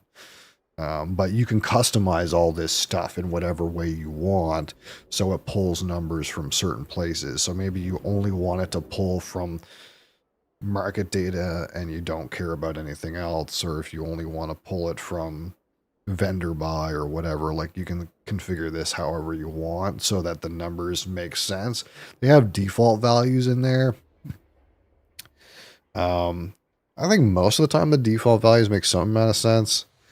I think when I was playing really heavily, I did modifications to all these slightly to like make the values make more sense. Obviously, like whether something is profitable or not in the math is entirely based on the premise of the data. So any way that you modify these numbers that it uses to pull from to do the math to decide if something makes money, is going to completely change the outcomes. So like, for example, you might want to be like, hey, you know, maybe the margin is too thin for me. Like, it's kind of saying like, hey, this makes like 5 gold, but it's never going to make like 5 gold. It's like an estimate, right? So maybe you want to tell it like, hey, be more conservative with your estimates. If it's like 5, you know, if the profit is like 5 gold, tell me it's 0 or something like that. Be more conservative. That way I'm not like doing a razor thin margin that's not worth my time. You could like modify it in any way you want. Like you can just do math on it too, like this default crafting value times 0.95. So it just cuts 5% off of something. I could take the default material cost and just cut 10% off of it and say like, hey, I only want it if it's 10% more than this or whatever. Like just as an example, you can do that with everything here pretty near. You can make your own custom database sources too. I think I've done this a little bit in the past, but it's been a while. But yeah, the Ala is very high power. It does all kinds of stuff. This thing is incredible. Yeah, it's not on, and don't worry, this is the free version. You can also pay money for some premium features. I don't remember what you get when you pay, though. Technically, it's against the rules for you to charge for an add-on, but they have some kind of like loophole that they use where you can pay like per month to get some additional features or something. I can't remember. I understand your book's not out. I plan work and read instead. And the book isn't out, so I've had to work all fucking day. Oh no, you've had to work. Mosley's having problems with Warcraft. Let's see. I'm curious what they're charging money for these days. It used to be what it used to be is the market data didn't come in automatically. So what it used to do is like, if I remember right, you used to have to go up to the auction house, and then there was a button. It's not here anymore because there's no need for it. But there was a button called scan, and your character would sit there, and it would scan the auction house of all of the items, and then put them into your like personal database. And there was also another button where it like pulled it directly from the API, and it made your game like lag for a second, and then it just boom, like shot all this data into your client. But now it's like you have this app that runs on your PC. I don't think there's any identifiable information here, but it's this thing. This is on my computer, and this thing just beams data into my client every hour, I think. But I think it used to be for this to beam data into your client, you had to pay by month. I think that's what it used to be. I can't remember. That's how Auctioneer works. Yeah, Auctioneer, you have to go scan the database, and that was the old school way to do it. And I've been there. Like I used Auctioneer during Vanilla WoW and Burning Crusade, where I sat at my realm, auction house, and I was like, well, press the scan button, go AFK, get a coffee or whatever, 15 minutes, so that it will fucking analyze all the data in the auction house. But now it just beams data directly into your client. I think you used to have to pay for that. That was like their loophole. It's like the add-on was free, but they were selling you like the data connection, like you were, what do you call it? Mosley's back. We need to get him off. He's kind of got a problem with Warcraft. he's being a little crazy.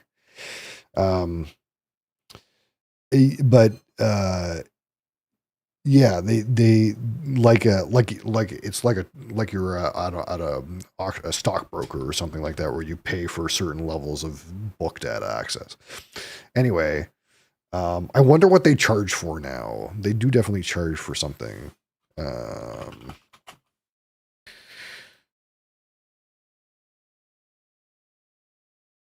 So what do they have here? So you can pay. You can pay for some kind of analysis of your ledger. You can view black market auction house on the website. This is actually probably a feature people want to pay for, because basically the black market auction house is different on every server, and people are looking for very specific items usually, and it changes like every 18 hours or something like that. So instead of having to log on to every server, I don't think there's any Blizzard API for black market. So you could use their website to just find what you want, that's probably a value to some people. Add-on settings, backup, sync to the cloud, email alerts for black market auction house. You can add 25 realms instead of 10 realms to the app. Great deals sync to the add-on. See, I think what this is they identify through their own means some good deals that are like on the auction house, probably cross realm. And I guess if you pay, they'll beam those deals directly into your client, so you probably just run the great deals group on the auction house or something like that, and it automatically populates it instead of you like going to the website and be like, oh, there's a good price of this item, let me log in and search. Instead, it's like automatically does it at the auction window. That's probably what this is. I don't know what this means, analysis of your ledger on the website. I don't know if I care about that. Track gold making performance on the dashboard. Sale price and quantity graphed over time on the item pages. Oh, does that mean... Hold up.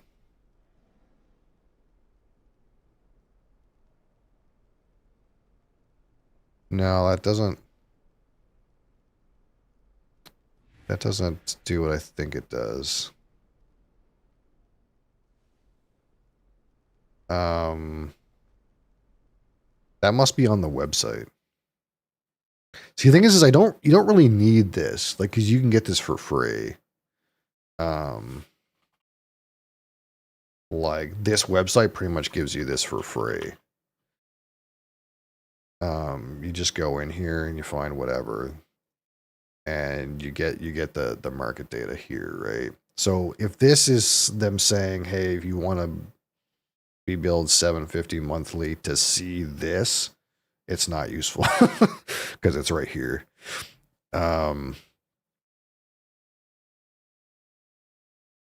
Unlimited realms, Discord alerts. You can be pinged on Discord for a black market auction.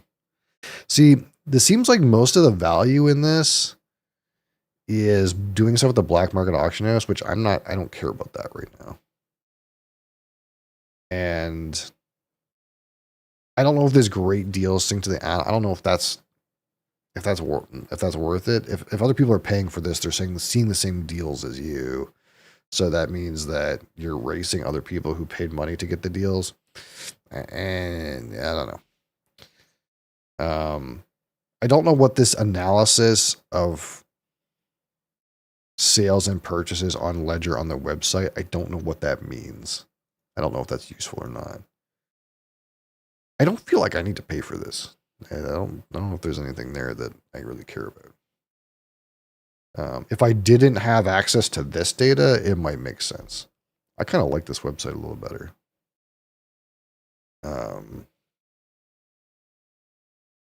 Now, there's something about supporting the development of the add-on, I suppose. But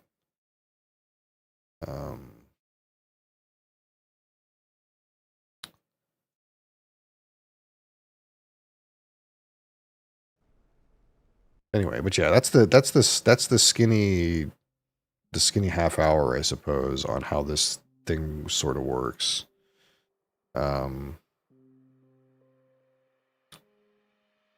I was kind of hoping that like it was going to tell me I could get an in-game graph Like, I don't really need that market data in game, but it would be nice, you know? It'd be nice if I could like pull up this item and see the data graph inside the game client. But maybe that's too much to ask for. Maybe that's because you would have to have, yeah, you would have to have all of the historical data for the items stored in a database that's accessible by the game client, and that's probably too much. So ultimately, we just we have to have Undermine Journal or Undermine. It used to be called the Undermine Journal, the Undermine Exchange, like on speed dial, I suppose, to like see stuff like that. You know, like if we're again, if we're, I kind of like commodities, but if we're concerned with like high value commodities like this, it's like, I'm always so fascinated by like how well the supply and demand actually works on this game. Where like you can really zoom in and just see like as the supply goes down, the price goes up. Isn't that so like, feels like that's just how it should work, you know? It just feels perfect. When the supply goes up, the price goes down.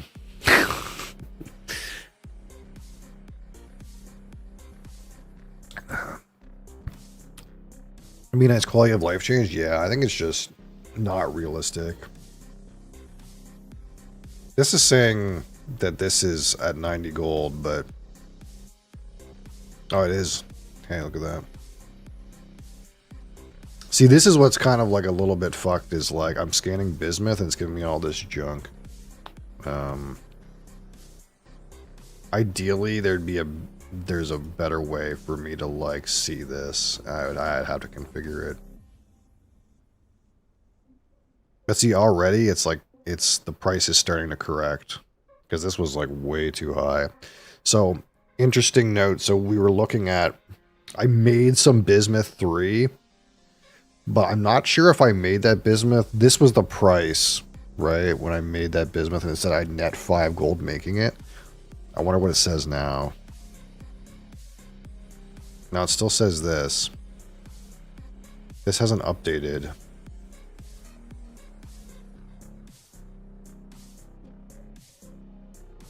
So that side is just for retail? Oh, you mean the it fucking disappeared on me. This thing here is just for retail. Yeah, this is a retail site. There used to be sites that had similar information for classic realms, but classic realms are a little different because the auction house system's different, right? So the auction house system was completely overhauled in Dragonflight. Was it Dragonflight they overhauled the auction house system? As you know, right, like the auction house in Classic is not the same. But I did seem to think there was sites where you could get some Classic data. In fact, probably Saddlebags has Classic stuff. I wouldn't be surprised.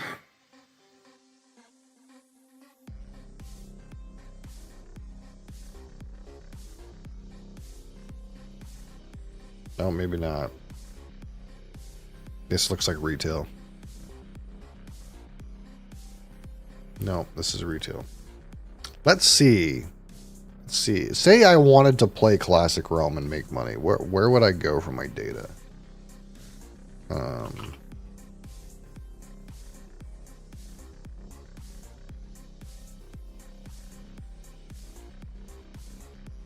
Oh, we have a site. I don't know. I've never seen this before. This is called JP Worgen.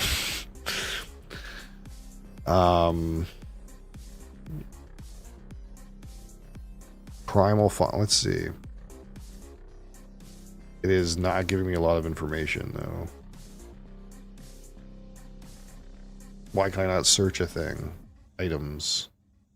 Item view.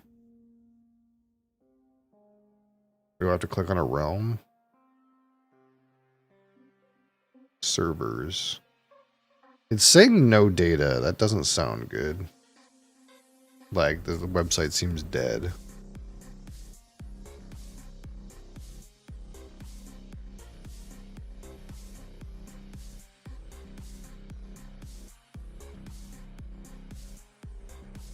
So this one doesn't seem to work. You know? It doesn't seem to work.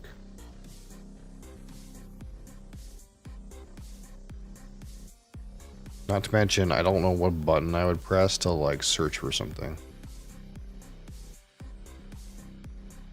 Oh, it's, like, in here. Oh, that's really weird.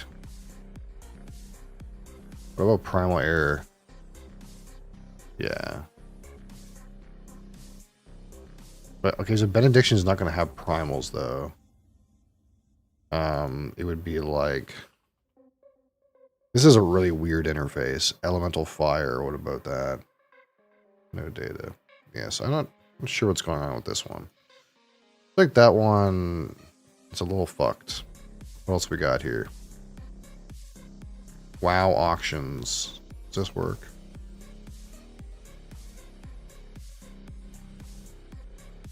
Say I was on Classic Era US, White Main, and I wanted thorium ore. This item was not seen on this auction house before. Oh, probably because it was last scanned 10 months ago. Well, you know.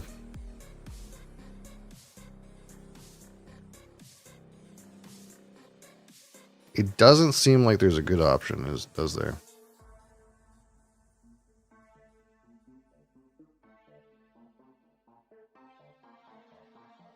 I just want to know what thorium ore is going to cost me on a random realm.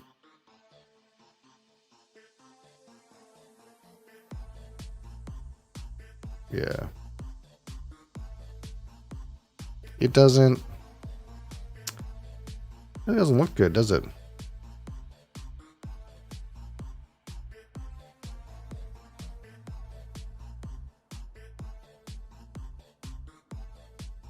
I thought when I was looking before, I could find this data pretty easily, but it seems like it's all dried up.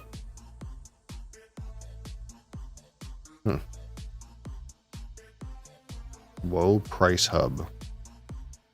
Does this one work? This one does Cataclysm? Cataclysm's over, brother.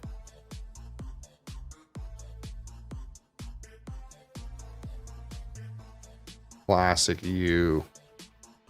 White main. Submit. Oh, maybe this one works. Maybe. Maybe.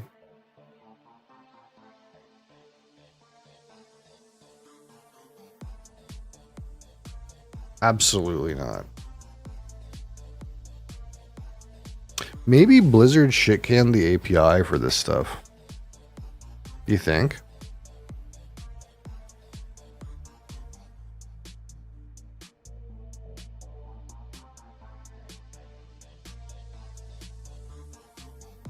I get the feeling that retail has an API and these classic servers don't.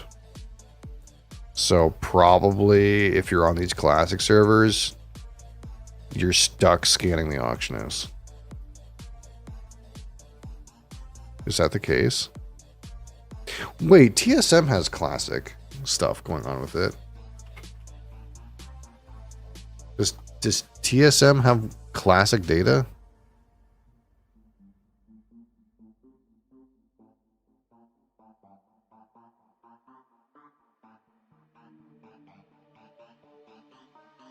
Like if I switch this to classic, what happens? It bricks. Yeah. Oh, it works on mists, though.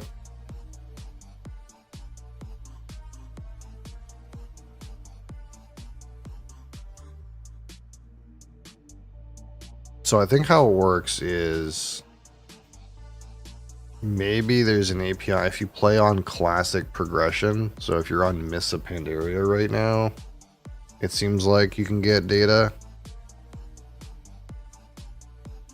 Yeah, you can get data for classic Mists of Pandaria.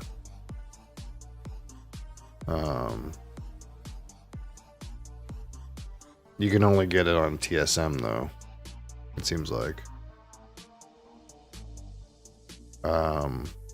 But for like classic era, so like if you're on level 60 servers, you can't get anything. You probably have to scan and use your own data. But it seems like Ghost Iron would be this expansion.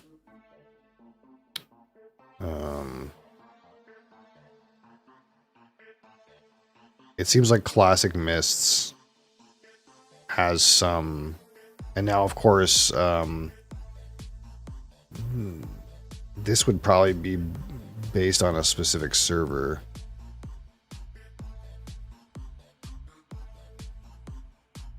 Unless the auction houses are linked on Classic Mists, I don't know. I don't think so. But this says there's like, for example, 2 and 3K Ghost Iron ore posted at around 3 gold.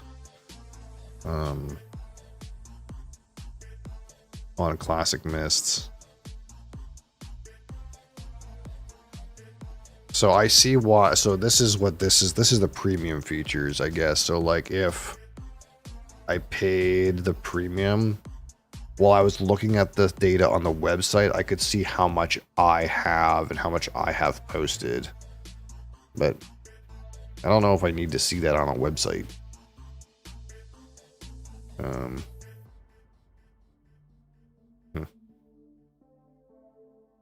I don't want to click that right now.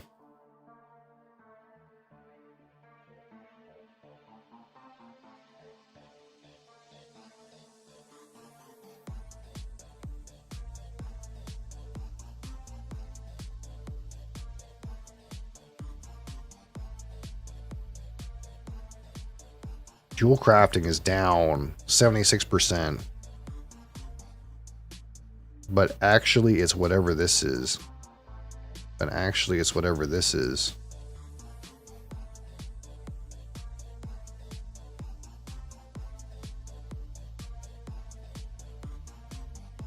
I don't know what that is. Other.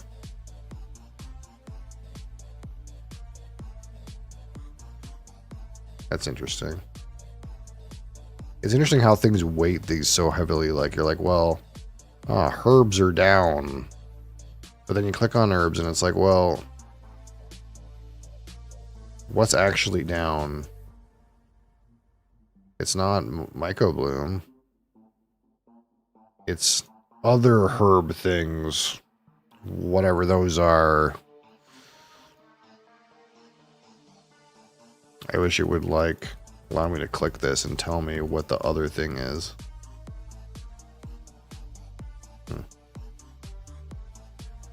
Hold on, Mosley's in the trash again. Get out of there.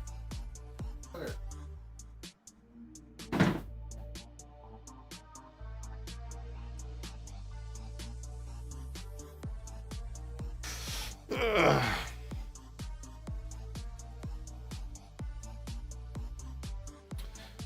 Okay, well, it's been a bit of a ride. I wonder why this never updated. I guess it's because this is pulling from DB and this updates once an hour. So I guess that's why I have to be a little careful.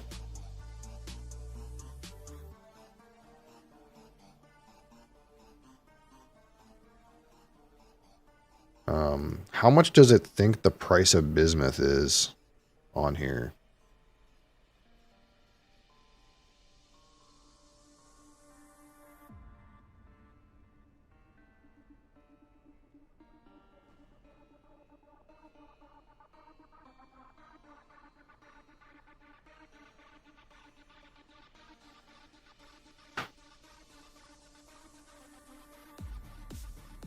So it thinks the price of bismuth is 85, and it thinks the cost of crafted is 71. So that's actually going off data that assumes that this number is actually 85.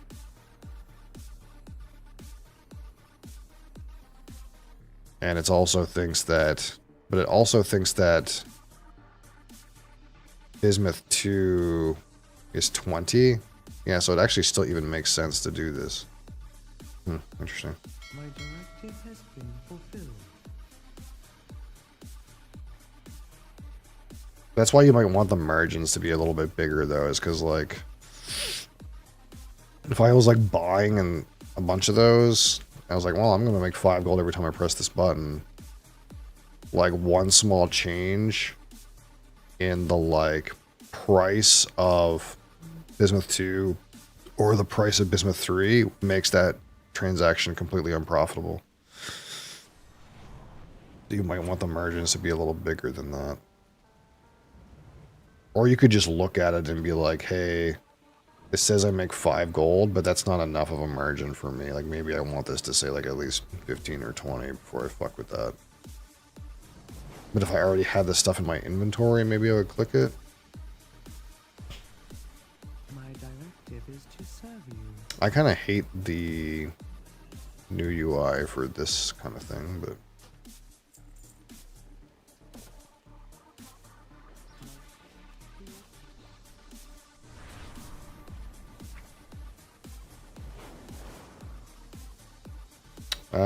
So what did we get done today? So, oh, I wanted to check Talus. So that's like one of the things I wanted to set up. I'm not going to do it right now because I'm kind of like at the time where I want to try to get out of here. But so one of the things that like I have like my loose eye on is, so for example, we know that Desolate Talus last week was 1-to-1 with Bismuth 3. So Bismuth 3, like we just looked right now, is worth 90. And Desolate Talus is at 78. So if Desolate Talus and Bismuth were still 1-to-1, this would be worth 10 gold for me to buy up until, you know, down here somewhere even, really. But now Desolate Talus is not 1-to-1 with Bismuth. It's like 3-to-1 with Bismuth. So the price of this should tank unless people have other people have their eye on it. Because right now this is exchanged 1-to-1 with however you pronounce this red thing, which is worth like literally nothing. So I want to like,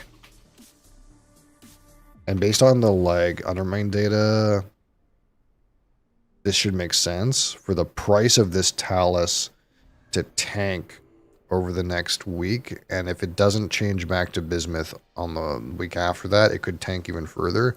So the idea would be if this gets to like maybe 60% of the price of a Bismuth, I could just start buying it and wait until it rolls back to 1-to-1 with Bismuth, and then I would profit like 40%. So that's like, I feel like everyone would know that. It just makes sense that you just could do that. But I needed a place to start. So it's like a place to start, like with my brain. Like, well, how can we, like, if we look at this, look, it says the min buyout is 82, but the region sale average is 42. That means that for the most part, this was selling for 42 gold. And if I was buying it at 42 and redeemed it for Bismuth and sold it this week, I would have almost tripled my money. So I'm going to be looking probably the next like while to see if the price on this tanks, and I'll just start hoarding it. And then I'll roll it over into Bismuth and then sell the Bismuth. And I think part of the reason actually maybe why the price of Bismuth is actually going up, now that I'm thinking about it, is the past week Desolate was 1-to-1 with Bismuth, and now Desolate's not 1-to-1 to Bismuth. So the price of Bismuth was actually kept cold a little bit because anytime that the price went above Desolate Talus, people would just buy Desolate Talus and convert it into bismuth. So now that they can't do that anymore, this is going to start climbing more. Like, bismuth is going to go up more. I can tell you right now, this is going to go up more. Probably. It's a good time to mine bismuth.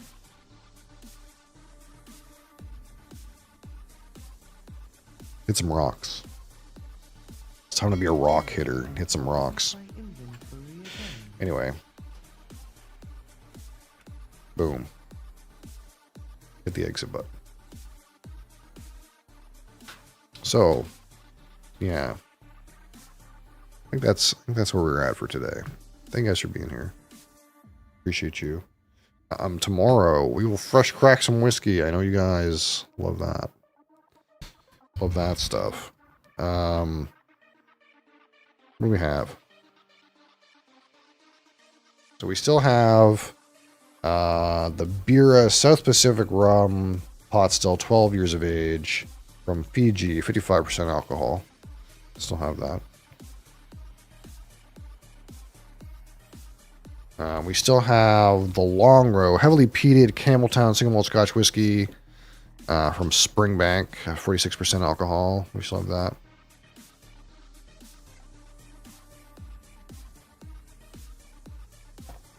We still have the Loch Lomond 12-year ex-bourbon barrel, funky kind of one.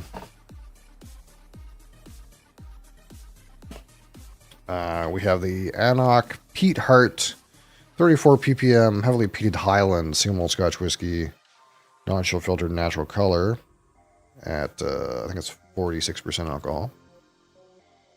And of course, we got in the Shelter Point honey cask finish at 60.8% cask strength. Roughly 8 years of age. But yeah, finished for 8 months in a barrel that previously contained wildflower honey. That's probably pretty good too. So I'll probably do one of those tomorrow.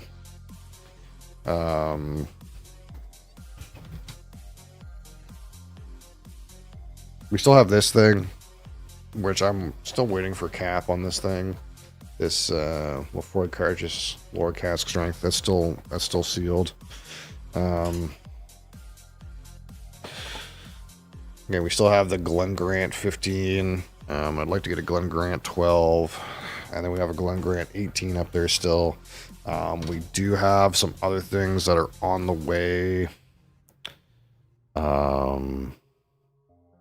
And of course, when I get around to going to the store, I'll get an Octo too, and we'll get all that rigmarole going. So yeah, that's for tomorrow. I'll be back tomorrow, same time, same place, same things.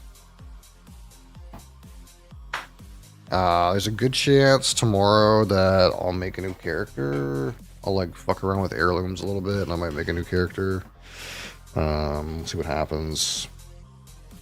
I kind of took care of most of that Rogues Weekly stuff today. Kind of fucked around with TSM, so that's good.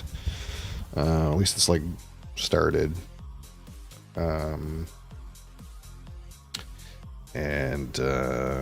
Yeah. So appreciate you.